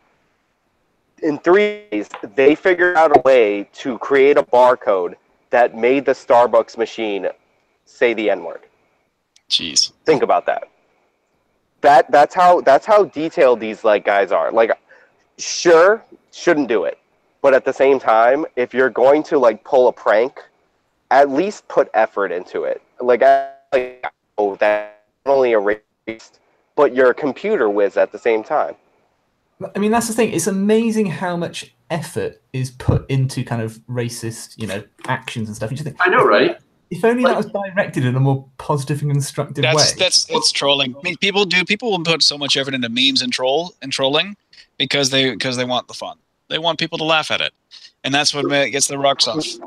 And ultimately, I'm okay with that, as long as there are also, I don't even want to say consequences, but if something goes too far, that there's a response that just isn't positive. I'm okay with that. Yeah, I almost think of it as like an office-based maneuver, or like the former employee that's trying to get revenge on the company. And I just imagine like how awkward it is when that scans. And like if you go to a Starbucks, you can see like what you order, and the person can see what you order. And at the same exact time, they're like, both people have no clue what's happening. They're like that's all I imagine with that. Like, I just wanted it to, like, it's you should do it, and like, and I'm against it, obviously, because you could start a fight, you could like hurt people. Yeah, it's the kind of thing, but it's kind of it's similar to things like dead baby jokes, which are, the goal of a dead baby joke is not that the joke itself is funny, it's how everyone reacts to the joke. That's the funny part. The goal is to get the shocked and horrified faces. That's the goal of it, and that's what where the comedy is to get people to react and look visibly offended by something. Yeah, I mean, I just imagine that. I just imagine that after that, the comedian Patrice O'Neill, he always said that because he used to say a lot of really like heavily misogynistic sort of stuff, but it was really funny the way that he delivered it. And he said that the idea of comedy is to have, at least I think it was him, like to have half the room, in hysterics and half the room absolutely horrified at what you just said. And then switch them back and forth throughout the show. Yeah. That's a good comedy. That's a good comedian if they can do that. That's what you want to go for. So what do you speaking of that, the Samantha Bee, right? You think she should have apologized? Nice segue. No. Not at all. I mean, for someone like me, I mean, you guys are aware of the comedian Jim Jeffries, the Australian. He put up a video. I like Jim. Jim's actually quite funny. Yeah, I mean, he put up a video of, because he essentially has a show that is exactly like Samantha Bee, is just on a different network, taking a slightly different approach. But I'll be honest for him. I'll be honest. I think he's actually the new Jon Stewart, more so than Trevor Noah is. I think Jim Jeffries has the better delivery and the better comedic quality to him. But yeah, I haven't seen a lot of Trevor Noah at all, really. I lost interest in him. Exactly the problem. That's exactly the problem. Yeah. I don't mind his comedy. I don't think he's a bad guy. I just think he's in a show you're following Jon Stewart. That's a tough act to beat. Real tough role to fill. But going back to Jeffries, he put up a video where he showed like the number of times that he'd used the C word in his show, and he'd called Jared, Trump a cunt, and all of those sort of things. And nobody was outraged when he did that. I think part of it though is we expect it from people with British sounding accents. I know. I could probably get away with it. That's part of it. That for Australians and you guys, it's especially it's something we'd expect to hear. That it's a part of your vernacular in a way more so than it is on ours here. I think first of all, I don't think like comedians should apologize very often. I don't think Samantha Bee should have apologized in this instance for like saying the word. I think what's more troubling is that she got the policy wrong. Like the policy that separates kids from their parents at the border. It's something that predates the Trump administration, and the reason it exists is so that we don't have children in detention centers. So, like, we still have children in detention centers, but you can only hold children in detention centers for like 20 days, and then you have to like find them somewhere to go. So, like, the reason that they get separated is because they put the parents in the detention center for disobeying the law. So, like, the policy was more wrong than anything. Like her calling Ivanka a name. Is it Ivanka or Ivana? I don't remember. I think it's Ivanka. It's Ivanka. Yeah, Ivana was his first wife. This is how little I care about like the families of presidents. But yeah, like her calling her a name, like I don't care. Like people make the case that it's because she like holds to like feminist ideals that it's kind of like messed up for her to call her that. But honestly, like I don't care. Like Samantha Bee has yet to do anything that has interested me ever. So like, she was okay on the Daily Show at times. I was interested when she found out she was Canadian, and those are probably the best bits they do is when they tapped on her Canadianness a bit. Those are actually kind of interesting. But I have to agree. I personally have never found her that funny, and I will say this, it's not because she's a woman. There are some great female comedians out there. Whitney Cummings is a great example. I find her absolutely hilarious, but Samantha Bee is just never one of the ones I find that funny. Well, I mean, one of the issues is because there's been such an explosion of these types of shows over the last, let's say 5 years, is that the pool of really talented writers has been fragmented. Previously, kind of the Daily Show and the Colbert Report, they pretty much had a lockdown on some of the best writers in the industry, and then all of the they are talented comedians, Trevor Noah's, John Oliver's, and people like that. Because John Oliver was one of the first to break off and get his own show, he took a good number of the top writing staff with him, and that's why. And also the structure of his show enables him to spend a lot more time writing, I think. Right. But that's one of the reasons as well. There's simply not enough top level of S-class writers there. But by the way, the picture of children in the detention centers that a lot of people tweeted out around. You're talking about the 2014 one? Yeah, it turned out to be from 2014. So let me address that. It was wrong under Obama. It's wrong under Trump. Yeah, but here's the thing is, partisan outrage, you're a hack. The thing is, though, Jeff, for a lot of that's exactly the problem, though. You and I and others have been outraged at that since the Obama years, and rightly so. But the attention it's gotten and the attention these policies have gotten has only come out under Trump, and a lot of that is because people didn't give a shit until we had orange pasty face in the White House. So that is actually that's a case of the, as Kyle calls it, the McResistance coming up again, and that's the problem. The McResistance is the face of the left. Here's where my problem is, right? So we know that Trump ran on immigration, right? Yeah. And at some point, like when you have people crossing the border, I'm probably in favor of a more open immigration policy than like most people in the country. But we know at some point. You're definitely more in favor of an open immigration policy than I am. I'm actually fairly in favor of closed borders. But I'm saying at some point, like people come over the border. Like adults break the law. Obviously, children, we treat children differently. Like you're separating them based on the principle that we don't want to send children into the detention center. So to me, this is like a non-controversy. And when I saw like there was a fact check on this, like on Trump, and they gave him like a mostly false because he said it was the law, like he was following the law. And basically they're like, it's mostly false because he could just release the parents.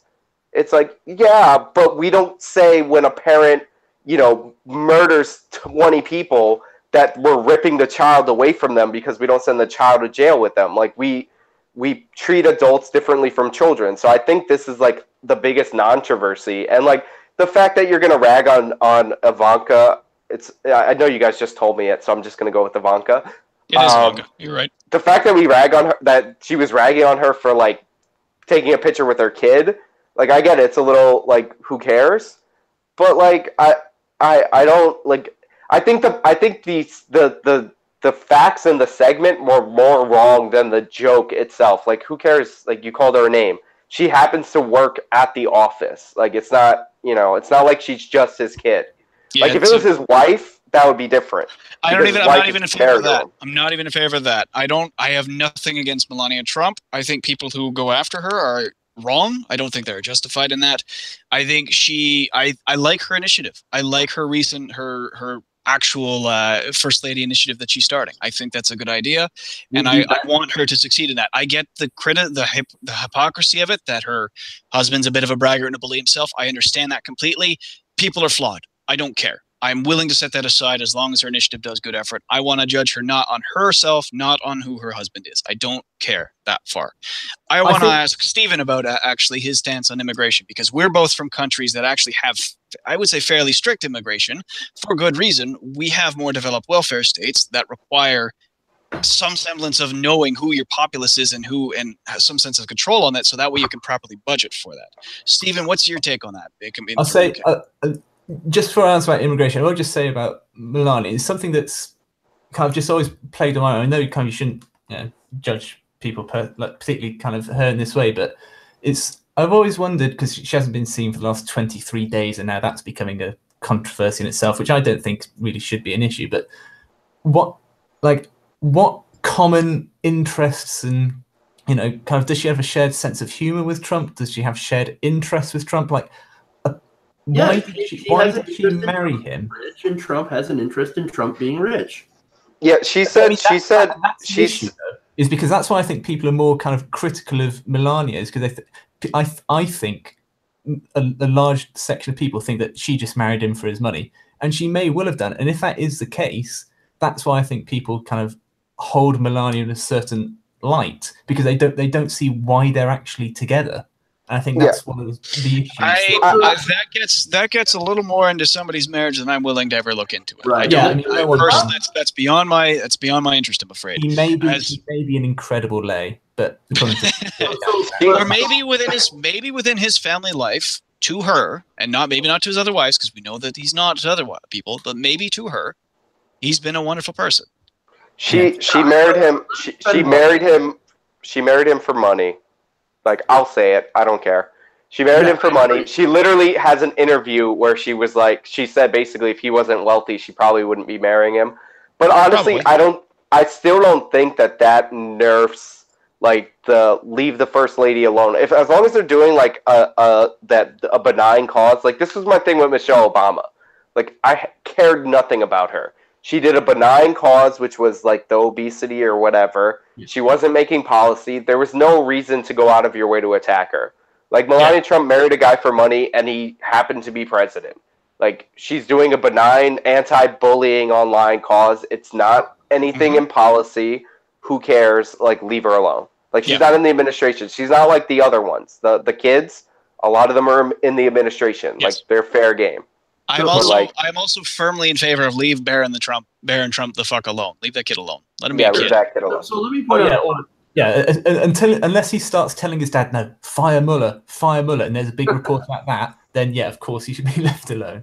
But to get back to Nick's point about like my thoughts on immigration here in the UK, I mean, it's one of those issues where it's obviously been a huge thing with Brexit, and a lot of people think that was the main reason people voted for Brexit. And one of the interesting things about that is that because people wanted to control the borders, we didn't want all these EU migrants coming in. Whereas as soon as kind of Brexit happened, a lot of the talk, turned about kind of economics and business, and like immigration has hardly been mentioned in the last year or so in regards to Brexit, which is fairly interesting. But I don't think that, because as you said, we've got kind of the National Health Service and a whole, quite a strong safety net in comparison to certainly America, is that our NHS is completely propped up by immigrant workers. If we kicked out all of the immigrants that we've received in the last 5 years or whatever, the NHS would collapse in a week. Simple as that. It would not function without the immigrants that we get, not just from the EU.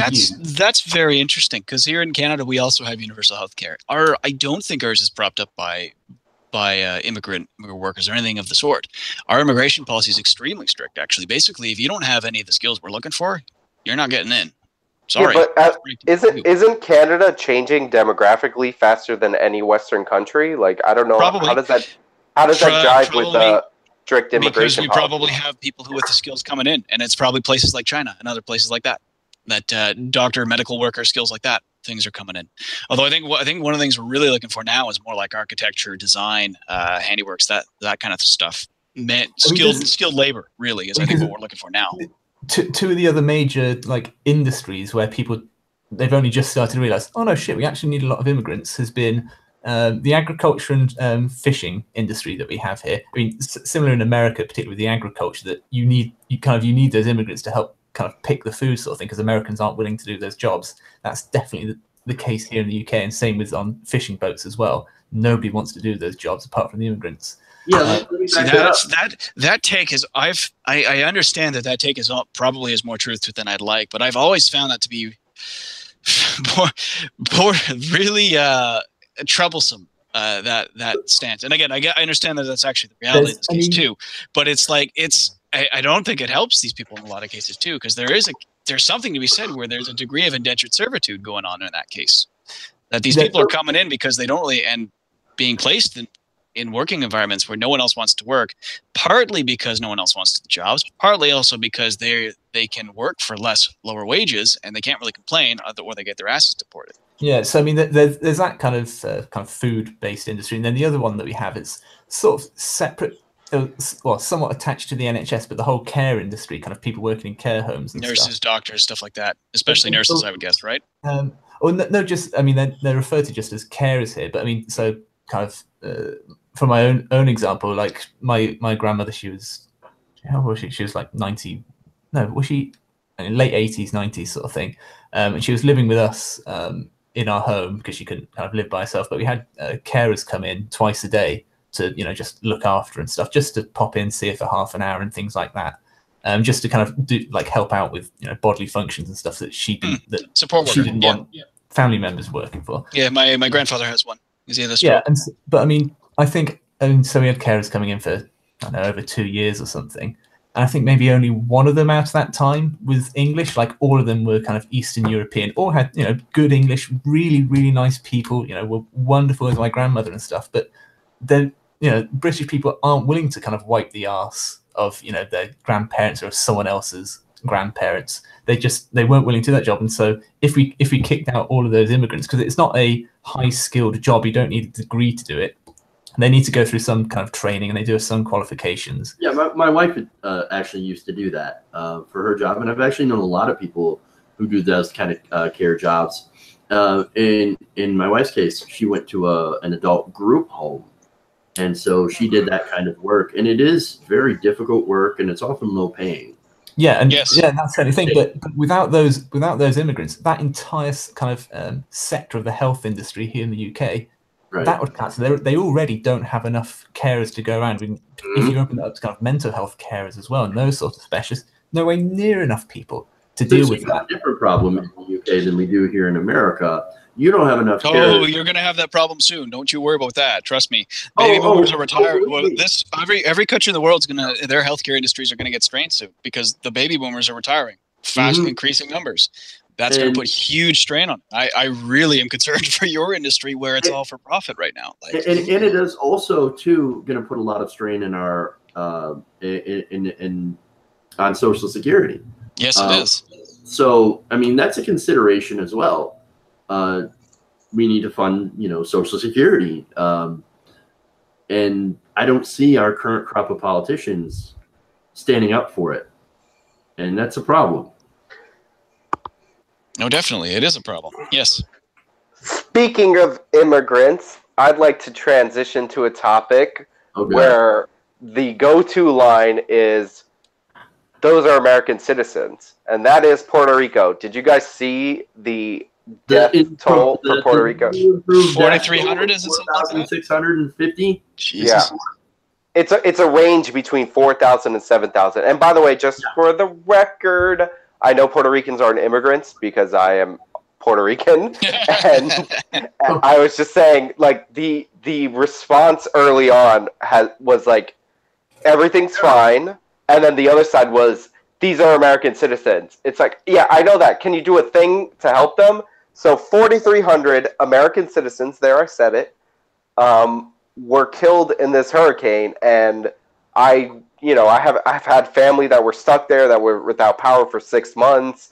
Jesus. And like it's horrible. And my question of the day is, why is this just like in the who cares category, and Samantha Bee and Roseanne saying mean things is in the front page news category? Let me take a crack at this. It's because most Americans, especially when you live in the, for example, Middle America, Heartland, whatever you want to call it, feels separated. I mean, as Donald Trump said, it's surrounded by water, ocean water, big water. So they feel separated. They don't feel like Puerto Rico is actually, I mean, it's not a state, right? But they still are American citizens. And I don't think that registers in people's mind. And so they don't consider it part of America. I think and it's racism. I don't know how much I'm echoing off somebody. It I think it's Steven. It might be me. Yeah. I was gonna say I don't know if it's all like racism. I get the fact that it's not they don't have representation in the House and the Senate. Like I get that. But and I get that Puerto Rico was in a much worse place before the hurricane, because the hurricane response in like Texas was pretty good, by comparison. But I just think that there was so much political theater from officials in Puerto Rico. Like, I keep thinking of the freaking woman. This is like one of the things that pissed me off. Mayor? Yeah, where she had time to make T-shirts that were saying "We're dying," but like people were actually dying, and maybe that should have been taken a little more seriously. Like, I get that there was poor infrastructure and all that, and I get that the response was bad.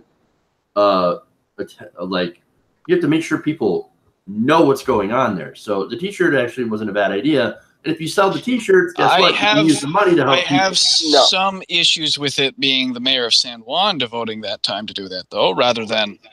Okay, so maybe it's political. Like, maybe the little part of that is political. Yeah, and I don't care about her politics either, where whatever party she votes for. I just don't think an elected official should be the one to do that.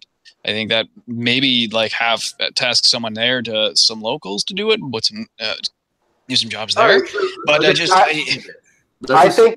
I think the governor of Puerto Rico, who I believe is also a Democrat, did a much better job of like not grandstanding. Like, obviously it's not a very good job if, you know, more people died in the hurricane than 9/11, but like, I think he did a much better job not grandstanding. I feel like the mayor of San Juan was grandstanding the whole time. She was like, look at my shirt, people are dying. She like refused certain meetings with like FEMA. And I'm not saying it's all her fault. Like, obviously Puerto Rico was in significant decay. Obviously the federal response from President Trump's messaging is always terrible because he's a moron. Like, everything was just like awful. And a lot more people died, and the official death count of 64 is ridiculous. It is like now that we know what the actual number was, if it was like 140, the actual number, then 64 I understand, because like, you know, you lose people here and there. There's not a lot of power on the island and all that, but 4 to 7,000 potentially. That's not even close. That's a terrible job. That's the population of a sizable town.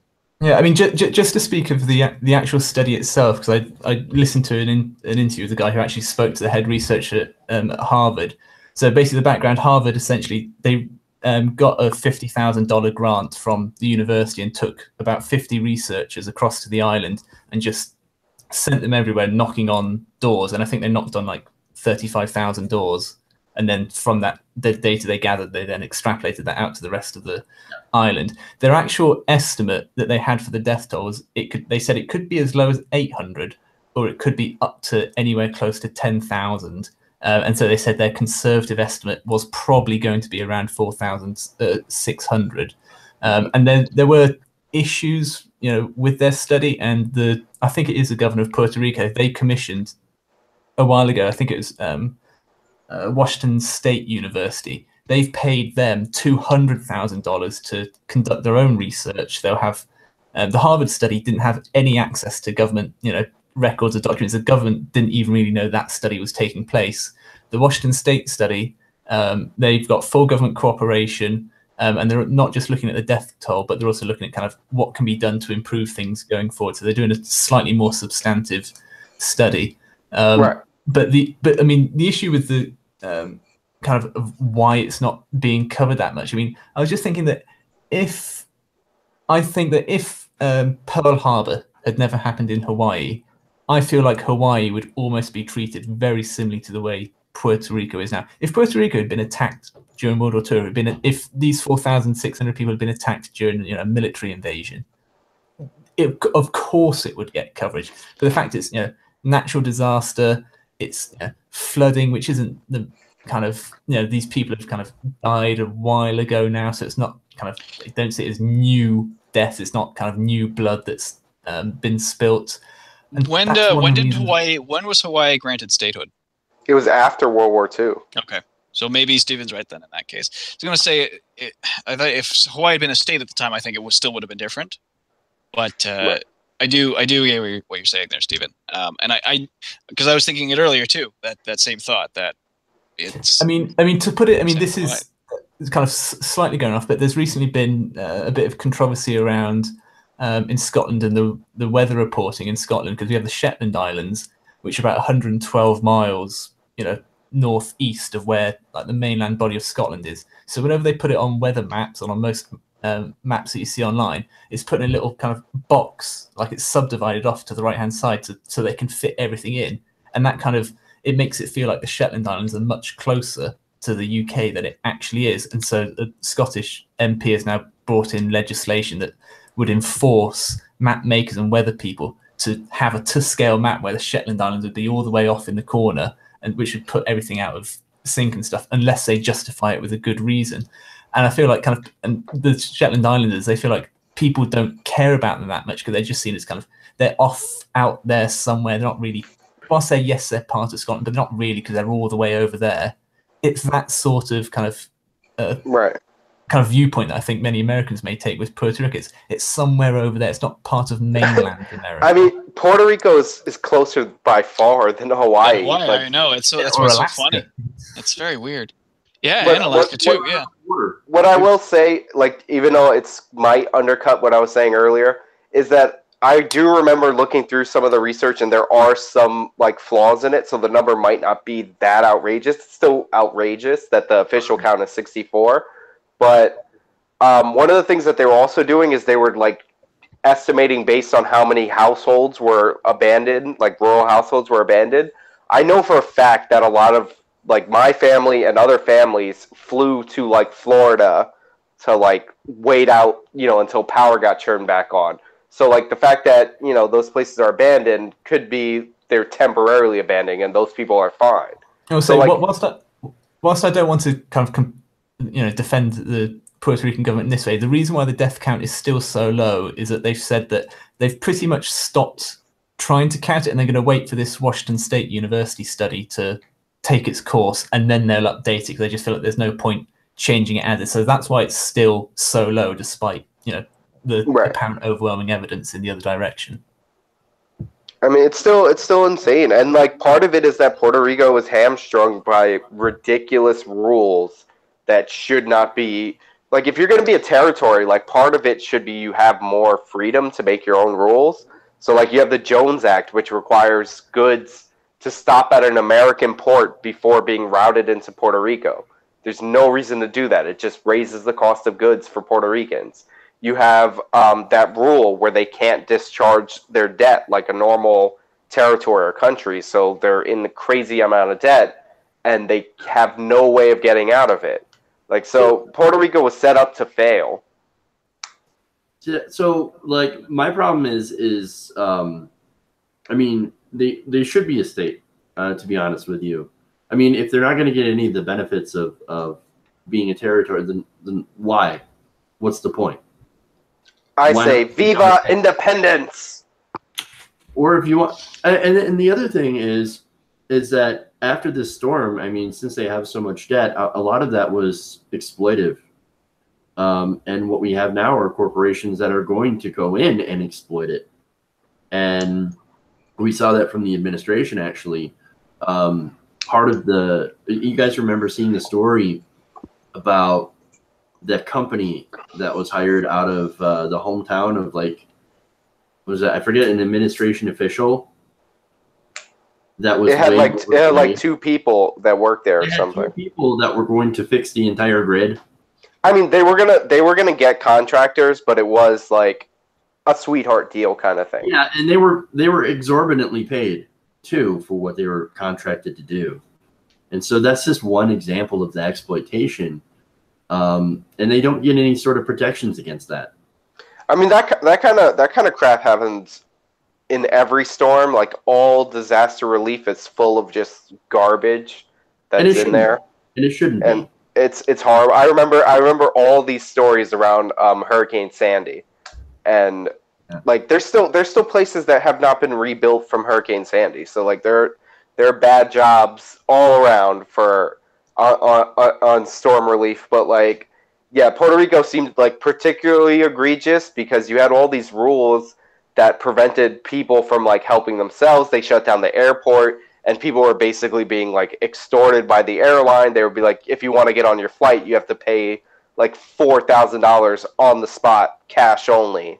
Like there's all sorts of horror stories about Puerto Rico in and around the storm, and yeah, it's bad. Puerto Ricans can decide whether they want to be a state or not. In my opinion, I would, if I was them, I would want a more independent relationship because I would still want my people to be American citizens. But I would want to be like, I would want to be like Hong Kong kind of is to China, where they can run their own system the way that they want, and they don't have to deal with certain ridiculous things from the federal government. I think that's a better relationship between the United States and its territories than the ones that we have now. But yeah, territory anymore. That just seems like something that's left over from colonialism. Sort of. Canada still has territories. So the northern areas, Yukon and Northwest and Nunavut, are all considered classified as territories. It's not necessarily due to statehood or provinceship. I think it's more about how administratively and how they run and operate. In our case, I think they're treated as territories just because they perhaps don't have the infrastructure or population to be a self-sufficient province in their own right, and so they're treated a little bit different. Puerto Rico is more populous than like 5 or 10 states. I forget how many it is. Yeah. It has, but there are advantages to being a territory. Like, you don't pay federal income tax. If I were like a YouTuber that could work anywhere I would want, like theoretically I could go to Puerto Rico in the future for 6 months and I wouldn't have to pay any federal income taxes. Like you pay their territorial or state taxes and then you're good. So there are advantages to staying a territory, and this is totally selfish and about me now that I say it out loud. But I would love to live in a tropical climate for half the year and not have to worry about that stuff. But they need to fix that internet. The federal government drags its ass to try and go and make sure that your island is livable. Well, I'm gonna build a fort, hurricane-proof fort. There's already such forts there. They exist. They're already there. Buy a fort, a hurricane-proof just fort. Probably abandoned. Well, all that money that you save from not paying taxes. Hey, real estate is really cheap down there. So I wonder why that could be. What a weird thing. Pre-hurricane, which is when I was looking into it. I wasn't looking into it after the hurricane for like exploitive purposes. Like. Right. What do you think Sean is? Some kind of capitalist? Crazy talk. Well, no, I don't have real estate investment money, and so I have like maybe I could live there someday money, like someday in the future. But yeah, no, I think there are advantages. If I was in Puerto Rico, I would vote to not be a state if it was up to me. Like obviously it's up to the people that live there. I would vote to not be a state, but I would want more autonomy. Like, because I think there are great benefits to being a United States citizen. Now you're talking more about a feature of colonialism. Then you're talking more about how Britain perhaps did it in some of its cases. Dominion status, for example. You could look at examples of there's obviously kind of varying degrees of autonomy, but Scotland and Wales, they're obviously part of Great Britain, but they have devolution of powers, so they have certain they can control certain taxes. They have control over their education, how they spend in the NHS and things like that. Then you have places like the Falkland Islands that are kind of a full-on territory that's, we went to bloody war over them with Argentina. Because the people living there are British, and they're like, we don't want to leave. What are you talking about? Yeah, but then you also have like islands like Jersey and Guernsey that are still part of the British Isles, but they have their own. You talking about the Channel Islands? Yeah, the Channel Islands. Oh my yeah, God! Have their own government. They're seen as basically tax havens. I work at an insurance company, so I had to.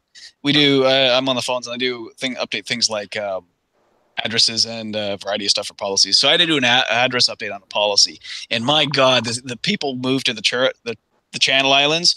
It's like 6 fucking lines of address that you have to try and enter. It's the longest freaking address I've ever seen. It's so bloody irritating. Oh my God. How do they get mail there? They just shouldn't. No mail allowed for the Channel Islands. It's bad. But I mean, they're seen as tax havens because they're allowed to, they can set their own tax rates and stuff. So that's why a lot of people kind of end up moving there. And so there's some companies that will be kind of base themselves there just for those reasons. But I mean, you're right. If Puerto Rico had a greater level of autonomy, yes, we're American citizens. Yes, we have some form of representation in kind of the American, House or just some sort of vote. Whether they can't vote on all issues, because I mean, there's an issue with the UK where, while Scotland has devolution of powers to control, various taxes and spending and things like that in relation to Scotland, they can also vote in the British Houses of Parliament on everything to do with the British Isles.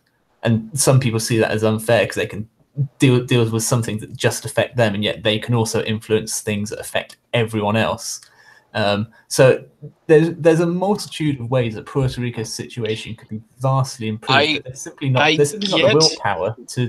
There's actually not that many ways, because there are the rules of representation are kind of in the Constitution.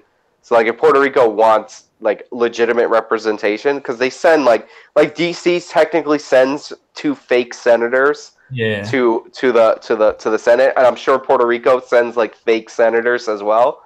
But in reality, if you wanted to, you have to change the Constitution or become a state.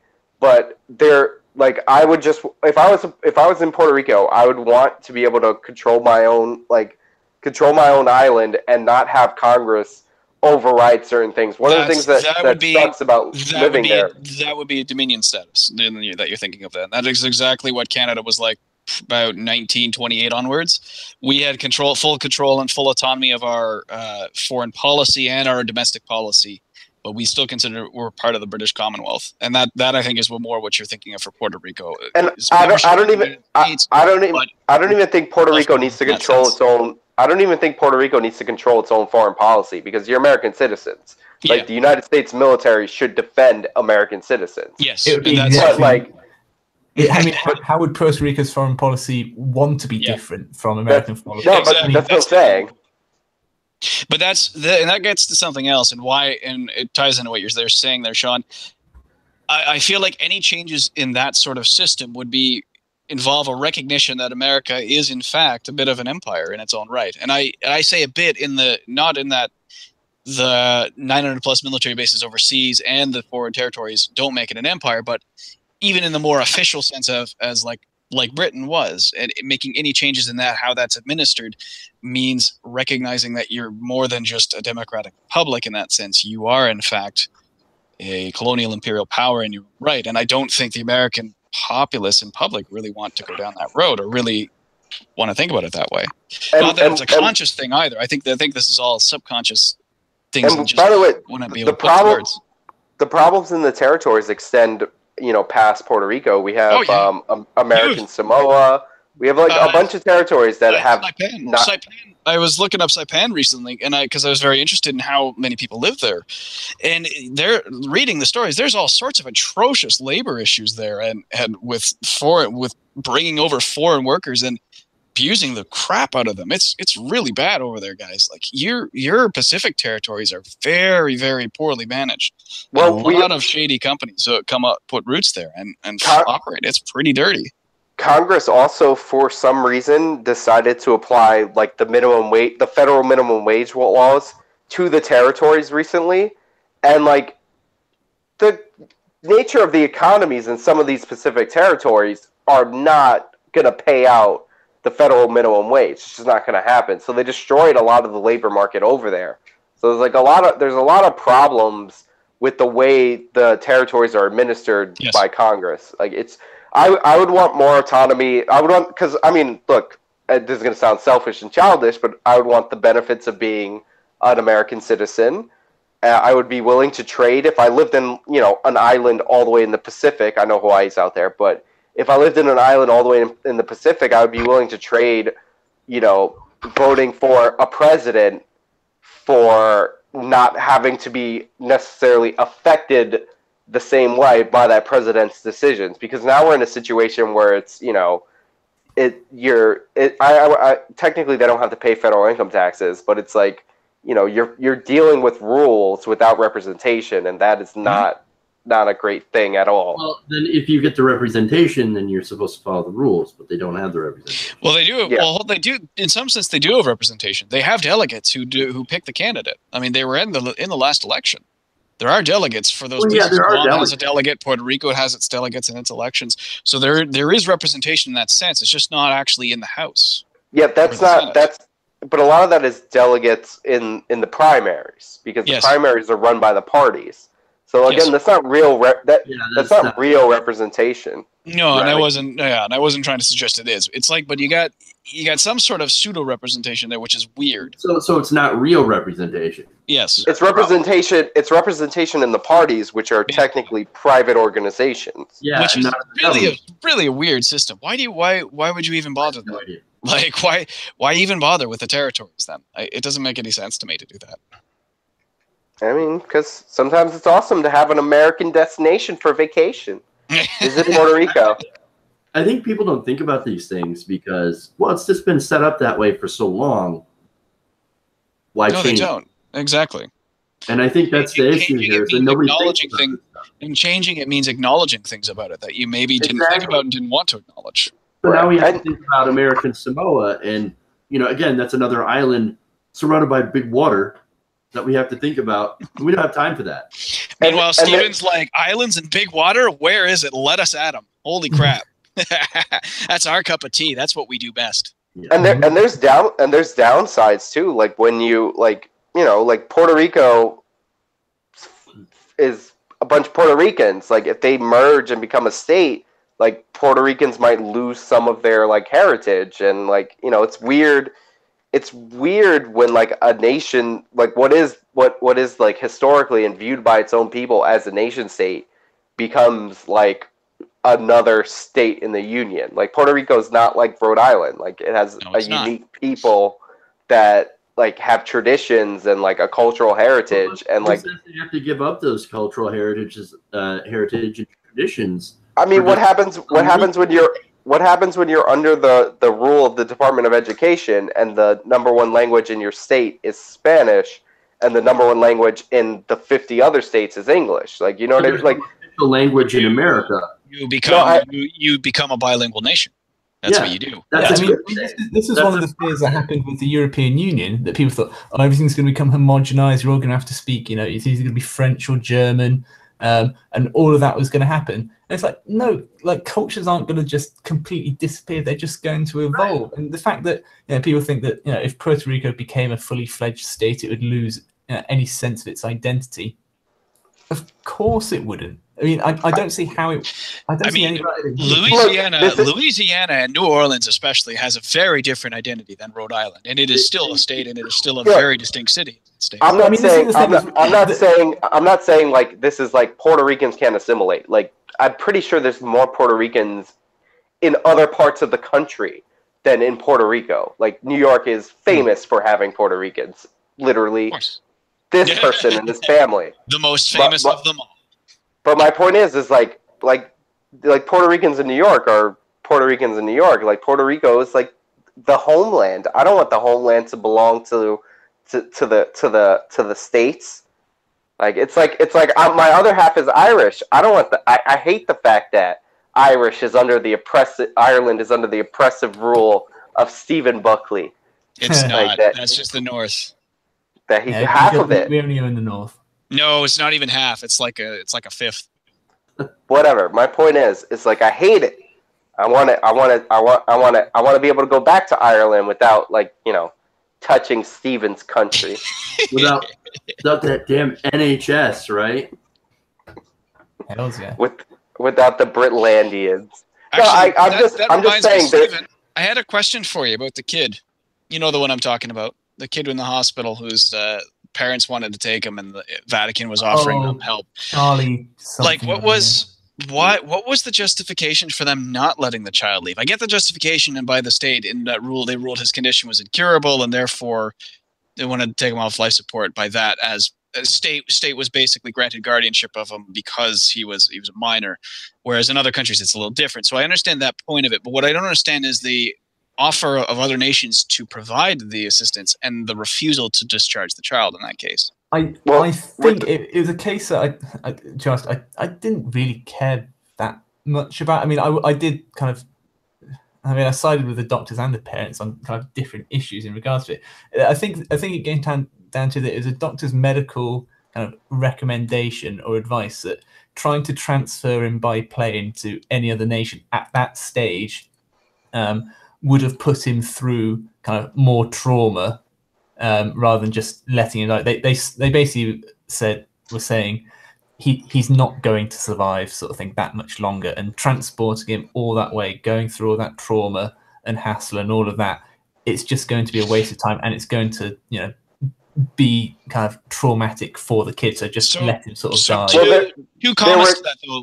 One, the kid was in a vegetative state. There were two kids. The child is. I mean, he's in a vegetative state. He's in a non-responsive state. I'm not less concerned about trauma from that case. I'm more concerned about actually trying to put in the effort to help. And if he was going to die anyway, then at least you can say, look, we tried. We gave you the option that we could. We tried to provide the aid we could, and we tried to let him out so that way he could get help he wanted. Didn't survive. We're sorry about that. Some of it's a face-saving measure, but some of it's like, look, if you're already in that situation, I'm on the side that says give it a shot, but ultimately I think that's why our rule is a little bit better here in Canada. Where guardianship is in the parents in all cases. So. Well, I want to point out one problem that might be causing some confusion. So there were two kids. There was Charlie Gard from from last year, who his parents wanted to take him to the United States to get experimental treatment. Then there was this new kid, and I forgot his name. It's the latest kid I was talking about. Yes. Yeah, and they wouldn't even let them take the kid home to die at home with the family, and they took the kid off life support. And it's like it's a terrible story. Like the dad was like doing mouth to mouth on the kid to try and keep him alive at like 3 a.m. because they had refused him care. Like the parents wanted to seek further treatment, and the UK courts ruled that his right to dignity in death superseded the parents' wishes, which I think is ridiculous. Would never happen in America. The Vatican gave that kid citizenship. No, I said I think it's ridiculous. It would never happen in America that the state would assume ownership over the child over the parent. No, but it doesn't happen in a lot of countries either. Doesn't happen here in Canada. In Canada, guardianship of the child is in the hands of the parents. So we wouldn't have had the case where the state was saying no, we're going to refuse him care for that. So that it's a very distinct UK problem in this case. But I just wanted to hear what Stephen.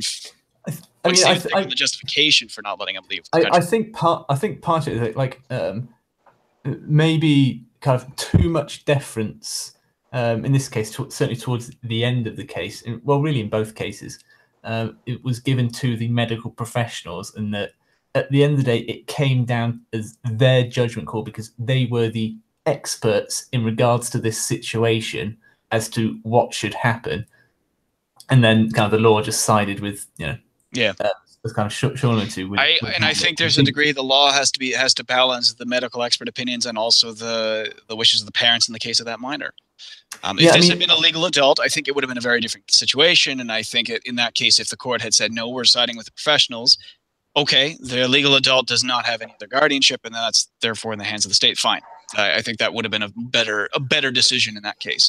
But it was a minor, and I think for a lot of people in a lot of countries, the view that a state would have guardianship over a minor in that case, rather than the parents being the guardians and making that decision, is I think part of the issue as well. Why internationally it seemed to cause such a stir.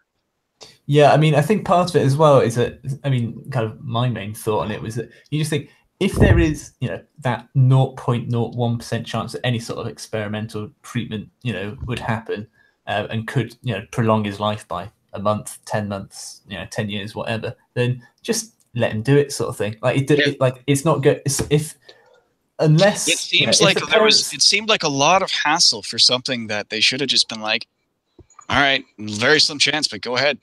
Now, I will say this, because obviously one of the things that is kind of all this is being done on the NHS, and there's a notion that it's really expensive to keep these because they could have, I think in one of the cases they technically could have kept the kid alive on a machine for the rest of his life, but he just basically would have been a kind of for want of a more kind of pretty fair, he just would have been a potato. Like there's no real life there whatsoever. He was just kind of a human empty vessel. But that if there's if there is a kind of a choice or a chance that someone could survive, you just let them try at least. Like, but so that was the point I was going to say, is that because the NHS and the state that was paying for this life to be or this child to be kept alive for so long, you think, should the taxpayer be funding for this cause, which is the last cause? I just want to interject. Okay. I just want to interject and point out that in both of these cases, the parents offered to assume the cost of both. And in the case of this latest one, and in the case of the latest one, I'm pretty sure the Vatican even offered to subsidize the transit and flight and expenses for taking the kid over. So, and that gets to my other point is I just don't. I'm trying to wrap my head around the rationale, being from a place that has socialized medicine too, and I just can't figure it out. That I can't even. That was the point that I was going to make. That if they had kind of the private funding, they were going to fly them out to America themselves, and it wasn't going to be on the government's dime, then fine. If they were demanding that the government, pay for this to pay for their child to be kept on life support and pay for the transport and all the additional medical costs, when the British kind of top experts had already deemed this to be a lost cause, then I would have sided a bit more, with the doctors and what have you. But if they were willing to do whatever they wanted of their own kind of volition and effort and money, then fine, let them do that. That should be their freedom of choice. Yeah. Freedom, man. Yeah. The UK is not a free country. Is any country really free, though? It's the fall of the United Kingdom. People getting arrested for speech. People getting arrested for live streams. That wasn't why he was. That wasn't why he was arrested. That's not why he was arrested. Who? The Tommy dog Robinson. joke man? No, Tommy Robinson. The dog joke man was arrested for telling an off-color joke, and that was nuts. That was too far. I'm glad it was only a fine without a criminal record. I'm glad that was the outcome, and that they stated in the trial result that this is not going to be a binding precedent by the court. I'm glad they stated that, probably because they realized we shit the bed a little bit on this one here. Oops, let's not try and set this precedent. But Tommy Robinson was not arrested for live streaming. He's arrested for live streaming a court case where he was misrepresenting facts, and that almost could have seen a grooming gang get off. That was the issue at hand. And he's done this before. That's nonsense. That's nonsense anyway. You can sequester a jury in a case. That makes sense. That happens here all the time. But you can't limit the media covering a story. Ridiculous. Not a free country. Boo, UK. Jeff knows what I'm talking about. Like, we have media coverage of court all the time. You can sequester what the jury sees separately, but instead they're like, no, we're going to put a gag order on this trial. And then they put a gag order on him that the media weren't allowed to report it when he got arrested, which is also ridiculous. Authoritarian, V for Vendetta, terrible country. We're not shot every day. But I will say that in regards to our libel laws and kind of regulation of the press and stuff, is that one of the main issues in regards, because you mentioned about how the press were told that they weren't allowed to report on his arrest and stuff, is that we had a series of instances a number of years ago now of this legal thing called super injunctions, where basically the press weren't even allowed to report that they weren't allowed to report on a particular issue. Yeah, sorry, I cut out there. What did I miss? I was just talking about kind of the notion of super injunctions as well on the press, where the most probably, basically it was many celebrities that took it out, the most famous one being a footballer, Ryan Giggs, who he had an affair with a woman, and he took out a super injunction, which basically legally made it so that the press not only could the press not report on his affair, they weren't allowed to report that they weren't allowed to report on his affair, which was farcical. And people started talking about it on Twitter, and thousands of people started saying, "Oh," because the press were kind of saying, "Oh, there's these 8 people that have super injunctions, but we're not allowed to tell you who they are or why they have them." People started guessing on Twitter. People started working out who it is. So thousands of people started saying, "Ryan Giggs had an affair. He's the one who had the super injunction." And by that point, so many people were tweeting about it that the whole notion of super injunction just became ridiculous. That is what we know as the Streisand effect. That's what happened to Robinson, is that the media actually sued to have the right to cover it, and they cited the fact that everybody was talking about it on the internet anyway as a reason. But yeah, that's ridiculous. Like, if there were a trial in the United States where it was like a hate crime being covered up by the police for a long period of time, and then somebody was arrested for streaming about the trial that got very little, like, about a case that was being covered up by the police. But that wasn't the issue. The issue is in the past he's done that, and it's impacted the actual court result of the court case. It's a law that says that they can restrict media access on the basis that it might potentially affect the outcome of a trial. So it's a ridiculously absurd, vague law. It's nonsense. Like, so yeah, he was arrested for it and he was on probation for it. So Tommy Robinson, not the brightest bulb, because he had already been arrested for this. But that doesn't mean that the law makes any sense at all, because it doesn't. It's nonsense. I will say that, like, even though we have probably in comparison to America, we have, way more media regulation. Our media regulation for the TV broadcasters, we have actually quite good, regulation in terms of kind of what can be said and can't be said and all of those sorts of things, because we have your print journalism, though. Yeah, because we have public service broadcasting. But our newspapers, it's like the fucking Wild West. Yeah, Sean, that's the one thing you got to remember about Britain. British tabloids are notorious. Like that, I remember the WannaCry guy. The guy who fixed the WannaCry virus situation. Fucking tabloids were doxing his address, like releasing his information, like just trying to fucking talk to him. It's like, Jesus Christ, these people. We currently have 2 press regulators, one that's government backed and has a little bit more kind of like teeth to it. But a lot of newspapers didn't want to sign up for it, so they created their own, which is slightly weaker and hardly ever kind of challenges or kind of wins a case. The famous one was the Sun newspaper. The Sun is famous for, kind of just doing awful things. But they had on its front page one of the ISIS guys kind of holding up a knife, and it had 1 in 4, I think it was 1 in 5 Britons, or 1 in 5 British Muslims support jihadis in our exclusive poll. Turns out it was bullshit. They just completely made it up. Like, they extrapolated from one poll. Yeah, I mean, yeah, they chat, and so it had thousands of complaints, and then because of that, it went through the press regulation. They got fined and had to issue an apology and things like that. But yeah, our newspapers are not regulated at all, whereas our TV is actually far better. Whereas in America, I think your TV is far worse for regulation, whereas your newspapers are actually a little bit more responsible overall.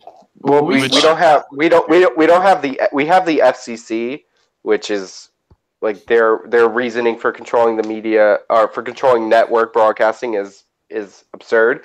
But the private thing that we have is the MPAA, the Motion Picture Association of America. That's technically a private thing. But yeah, our newspapers don't really have anything, and America's better. But yeah, I don't know if what you're saying is true, Stephen, because for all I know, there could be an injunction on you for appearing in this live stream that says what you have to say. Suddenly, Sean's audio quality seems to improve substantially.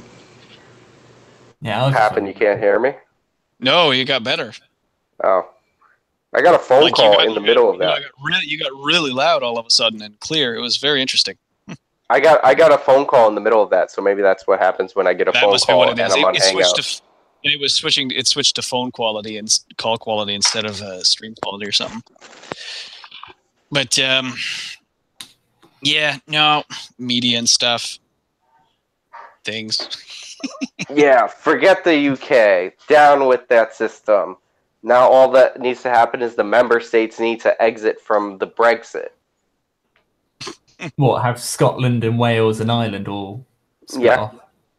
Well, Scotland wants to stay in the EU, so if Britain left, then Scotland could, I think they could legally challenge to become their own independent country and stay within the EU. It's just that is just such a mess. Wait, they want to go back to the EU? I'm sympathetic to some of the cases for Brexit. I'm sympathetic to some of the cases. I understand there were some reasons beyond the anti-immigrant stuff, because as I understand it, immigration status only really applies if you're an actual EU citizen, and you have to be a citizen of one of those countries to do that. Yeah. So I think that was largely overblown. But I think there were other valid reasons to not be satisfied with the EU. But trying to extricate yourself from something that you've already joined in such a way is, good God, that's going to be a mess. Well, I mean, like many of the problems, it's like issues with like fishing territories, like where our British boats could fish, in certain areas and what have you. Those are like some of the minor issues that people have peeved with. Various kind of like, we weren't allowed to have our own deal. Like if we wanted to have our own deal with Japan or whatever, we weren't allowed to do that. We had to share the same deal that the rest of the EU had. But a lot of those things you could fix whilst remaining in the EU. You could have said, okay, together, let's argue for a better deal with Japan overall. But Britain just wanted to go on its own and just blame the immigrants for everything and fuck everything up for everyone. They should have left. They should have left the EU. And if Scotland wants to go back to the EU, then the rest of the UK should team up for one last ride and invade Scotland, reconquer it, and then set up a free society, because the EU is the enemy, and and like you say, like it's simple. They could work out a better deal with Japan, and also to get to seriousness. But it's really not. You're one amongst a bunch of individuals. I think the better course in that case would have been to actually work with other EU states to work out a better deal for self-autonomy and the ability to negotiate your own trade deals in that sense. Well, the thing is that while still being in the EU. Being part of the EU lets you argue for better trade deals because you're a larger body, because you're more powerful, because there's more of you. You have more force in the argument, whereas Britain on its own, yes, we're still kind of quite economically powerful and what have you in particular service sectors, but on our own, we simply don't have as loud a voice. And so that's one of the issues as well. Because in fact, when Brexit happened, when we were kind of going through this transitionary period, the EU was currently like finalizing a deal with Japan. They're like sorting out a new trade deal that technically we're now no longer going to be a part of. We're going to have to organize our own trade deal with Japan. And there's no way that, you have the 26 EU countries that have just got a good deal with Japan. Who's got more power, 26 EU countries or Britain on its own? Britain on its own. It conquered the world. Yeah, but then we kind of all let it go to shit, didn't we? You did okay. I think the problem is you found it was way too expensive to try and govern India as an island. I think that the main problem is that the Germans have too much power, and anytime the Germans have too much power, like they do in the EU, it leads to a problem. And you say that in jest. You say that in jest. That was a real argument. That was a real argument. Yeah, it was. And the UK realized what was going on, and they were like, you know what? We'll see you on the battlefield, buddy. Yeah, I wasn't talking about with regard to the EU, but I was more referring to the fact that there was a real argument against Germany reunifying. Thatcher was one of the strong voices against it because the thought was, look, Germany unified and they started 2 fucking world wars. Why should we do this again? What's going on with this idea? Well, one of the problems that people have, I mean, people aren't worried about them starting World War III or anything. No. Is that when Greece went into severe debt, and they still have severe debt issues as well, is that they had to go to they were a member of the EU, so they had to go to the EU and ask for a whole bunch of kind of loans and stuff. And because, it was mainly Germany, but also a little bit of France as well, because they were seen as the main parts, kind of the larger cogs of the European Union, it was seen as Germany dictating to Greece what the terms of the kind of loan agreement was going to be and how they'd pay off all their debts and sort out their finances and stuff. And so the whole kind of perception of Germany dictating to other European countries how they should kind of raise their taxes and things like that kind of people got a little bit they weren't worried about kind of them starting a war or anything, but they just thought, really, should one EU country be dictating to this slightly smaller one how it should run its country? There were issues in that regard. I agree. The Germans are a problem.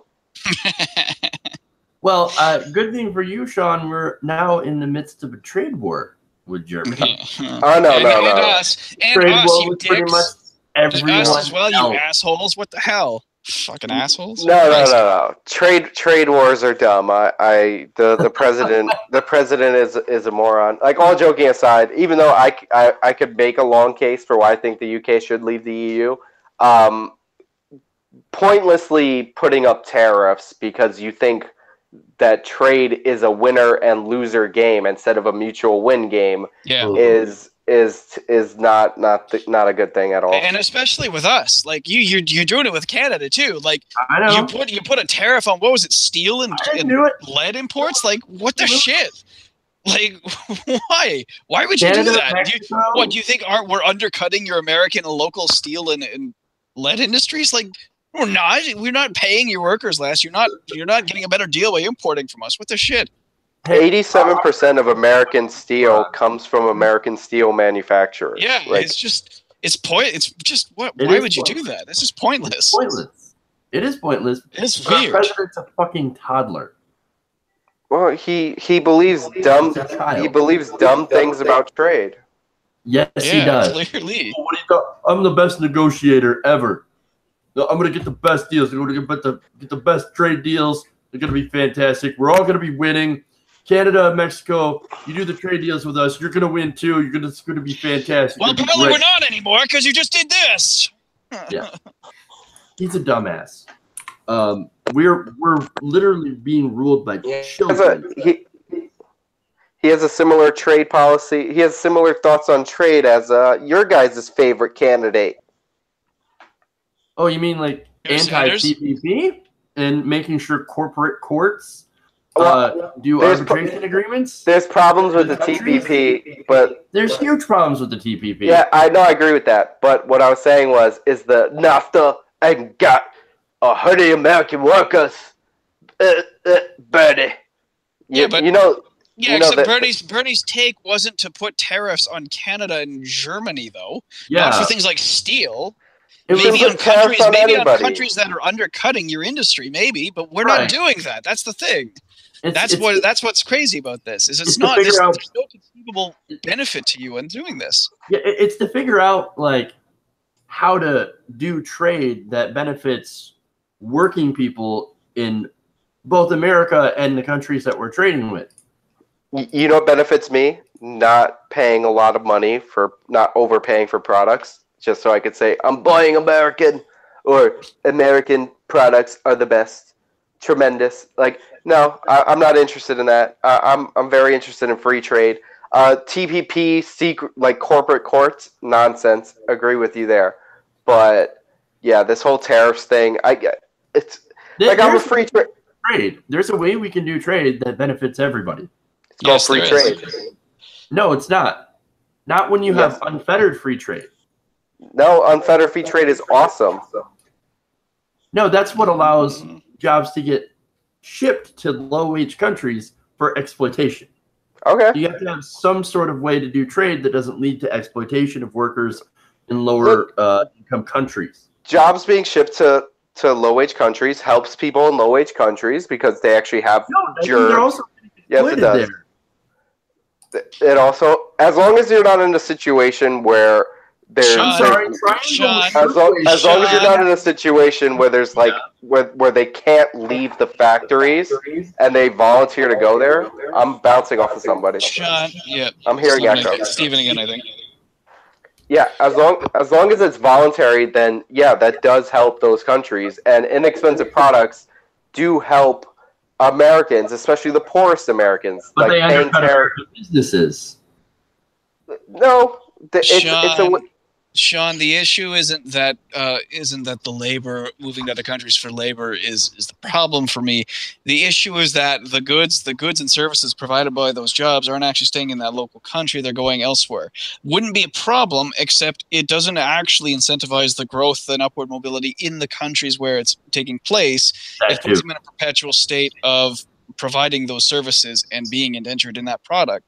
If it was a case where those countries they're moving to were also building locally, like using those products and building more locally sourced jobs and increasing the wages and actual living standards there, then maybe there would be the case. But it's all it is a lower taxed method of bigger companies to actually get labor without having to pay the costs. Yeah, that's a way to funnel money and to skip out on taxes as well. That's objectively nonsense, honestly. Look at the global poverty rates since the era of free trade. It's been cut in half in like the last 30 years. Like the idea that the workers are not benefiting from having jobs in factories as opposed to working the land is nonsense. Like global poverty is going down, not up. It's not a zero-sum game. The result of these countries modernizing on their own as well. That's the thing. This is working simultaneously, hand in hand, with other forces at work than just global free trade. No, nonsense. It's not nonsense. There's a It's a multifaceted issue. The most important thing that China did. China's shift, yes, it was. I agree with you. China's shift in the late 70s to a more free market capitalistic system did a lot of good. It brought 100 million people out of poverty in China. Yes, that is true. You are correct on that. The most important thing that they did was recognize private property rights, because even after they were open up for trade, it didn't take until 20 or 30 years when they finally started letting people own private property for the average Chinese citizen's living standard to go up. Yes, and their living standard is going up. Yes, and I'm not denying that. I'm not denying living standards are going up elsewhere. I'm saying there will be a point where they cap, though, unless that changes. Nonsense. We will see. We'll have to wait and see. I think there's a degree to which people want goods and services at a certain price and a certain rate, and anything that's going to impact that, such as increasing demands for unionization from workers or better working quality and working standards, will be crushed. Not necessarily. There will also be improving technology and all kinds of things to make the world better. The world's getting better, folks. I know. I'm not. Free trade is awesome. Not because of free trade. Free trade is awesome. There have been more American jobs that were created post NAFTA than before NAFTA, and you could the studies aren't even in dispute. Like the idea that trade, yes, certain industries that were propped up by tariffs go down when you open it up. Like obviously that happens, but it's a more logical distribution of resources to let them flow naturally. And free trade is amazing. And Trump is wrong. I don't like his tariffs. Let everything flow everywhere. It's nice. Let drugs flow everywhere too. Fuck that. I want drugs in here with no tariffs. Okay, that I could support. I could support that more. But yeah, I'm a free trade guy, and all these people that are all of a sudden not free trade because of Donald Trump, morons. Solved it. I doubt it. Look, there's got to be a way to do trade that does benefit everybody, and that's the whole point. Whether you want to call it free trade or not, I don't give a fuck what you call it. But I want a system of trade that is non-exploitive. I think, Sean, there's points where you will need a system where tariffs have to be in place on various issues. I don't think it has to be universal. I don't think it has to be permanent. But I think there are times where you should use tariffs. This is not one of those. This is definitely not one of those times. Yeah, there are like national security concerns where you could implement tariffs temporarily, but like that doesn't mean that's going to help the economy. It's going to hurt the economy. And the fact that Trump is using national security as a pretext for steel tariffs against Canada, it's crazy. Probably my biggest problem, and like the one thing I was kind of hoping for when Trump won, the one thing I was like really optimistic about, or I wouldn't say the one thing, was that presidential power would be reduced because it's absurd that the president could just levy tariffs like willy-nilly. Like, that's nonsense. And like the courts won't even review something like this because they'll say, oh, well, it's a political question between the Congress and the president. So yeah, that's a nonsense power. And like the presidency, I've been saying it for how long? It's the size and scope of its powers needs to be reduced. That being said, the fairest, most awesome, exploitation-free form of trade is free trade. It's voluntary. It's awesome.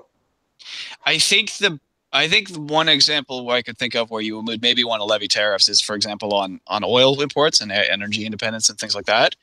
If there's a point where you have sufficient oil development and you're trying to actually shift companies into local sourcing, that might be a case where you could say, okay, we're going to start levying tariffs temporarily on Saudi and OPEC countries while we get this infrastructure more in place, and then you could lift them afterwards. Or I think there's cases for temporary restrictions, temporary application of tariffs. My take on politics and trade and everything has actually shifted more. I think there is, to some degree, a time and place for basically everything. I think that includes perhaps in some cases, a socialist system. I don't think we're anywhere near that state where we would need a full-on socialist state, not even close. But I believe there is some degree of flexibility that we should keep in mind for things like that. Again, never refer it with any sense of permanence, always with the sense that that is the need at the time and that we should shift that if the need is no longer required.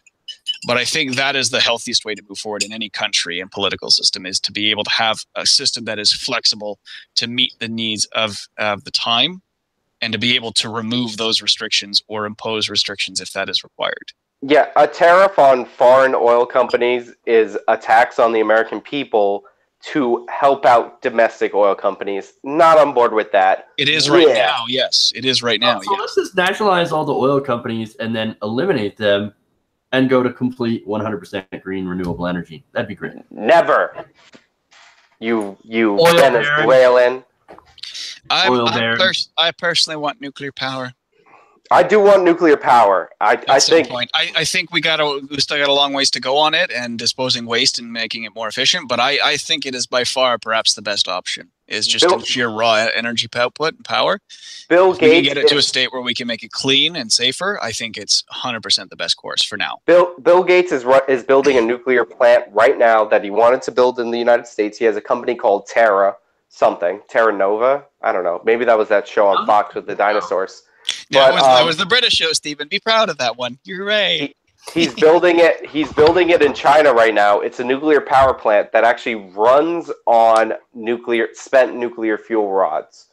Ooh. It's amazing. Nuclear power is basically like produces no carbon. It should be the thing. I never understood why people who are concerned about global warming and climate change. Its carbon-based byproducts are very minimal. It's the actual other waste it produces. That's the issue, but that's not a reason to abandon it. That's a reason to try and put more money into fixing that. Because again, I think just by sheer output of energy, it's the best option. If you can fix the issues with it, it is, as Sean said, it's really clean with regards to emissions. It's just the waste that we have to fix. There is that big glaring problem of things like Fukushima, though. Fukushima, you mean? Yeah, that's an issue with fuel rods and containment, and same case with the Chernobyl incident. That was an issue where the fuel rods they were using to actually cool the nuclear material were tipped with graphite, which would cause temperature spikes temporarily as they were entered. Which, when you're in the middle of a meltdown, is a really bad idea to have something that spikes the temperature. Yeah. But American plants don't use graphite; they're all water based, so that's not an issue for them. That's why the worst you ever had was the 3 Mile Island incident. And even then, that was pretty minor, all things considered. Well, water is the problem. So, like, there's the fact that we have like water-based cooling systems in our reactors is one of the problems, because for the waste, what ends up happening is that when the power gets cut and you can't have, like in Fukushima, it happens all the time where you don't have, there's something preventing you from getting power to the backup generators. The water evaporates and then you have nothing to cool the thing. Yeah. However, what I learned recently is that somebody smarter than me has already figured out the solution to this, and this is liquid metal reactors. And what essentially happens is these shut down by themselves. Right. But the reason we don't have liquid metal reactors everywhere is because liquid metal reactors explode when the metal contacts water. And when the military is trying to build nuclear submarines, they're going to put all their money into that. So we're using the wrong reactors on land because we're using reactors that are basically built because of nuclear submarines. So all the meltdowns can be attributed to that. There's also designs for water plants where they put the water tank above the fuel rods. And essentially, if power shuts down, gravity will bring the water down to cool the rods to prevent that. Yeah. So there's all kinds of new interesting designs around nuclear power. I don't understand why people who are all hopped up on this climate change train all seem to hate nuclear power. It's awesome. It works. Yeah, no, I actually agree with that stance. If we can fix the issues in it, I think it's the best source, by far. By far. I'm okay with using other sources as well, like wind and solar power. I think those also have their place, but I just don't see a world where you're not using one of the strongest methods of generating of energy known to man as the main source of power in your nation. There's got to be a way to make it work. And if you need to be convinced more, I'm pretty sure they use it in Star Trek. I think so. I think they do. I actually do think they do as well. And it's a antimatter reactor, actually. Whatever. That sounds closest. That sounds closest to nuclear. I've never seen the Enterprise hit up a gas station, and I don't see no solar panels on it. There's no wind in space. Nuclear's where it's at. So, look, currently there's a lot of problems with nuclear power, but I do agree that we should do some research into it. There's the issue with nuclear waste, as a lot of people point out. Yes, of course. It is a serious issue. It needs to be fixed. But I think we can fix that. I think there's a way to fix it. I'm okay with investment into that, but currently, right now, our best bet is to go with solar, wind, and geothermal, and all those other energy sources, because right now fossil fuels are not a good bet. No, terrible. Our best bet is nuclear right now. It works. Doesn't kill anybody. It's awesome, and like solar, wind, and all that. They're what you call dilute and I think it's intermediate energy sources, which means that they're not very strong and they're not very consistent.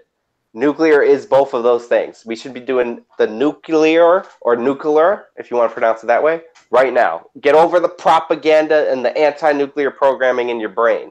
Let's do it. Oh, dilithium crystals. Yes, that's what I forgot.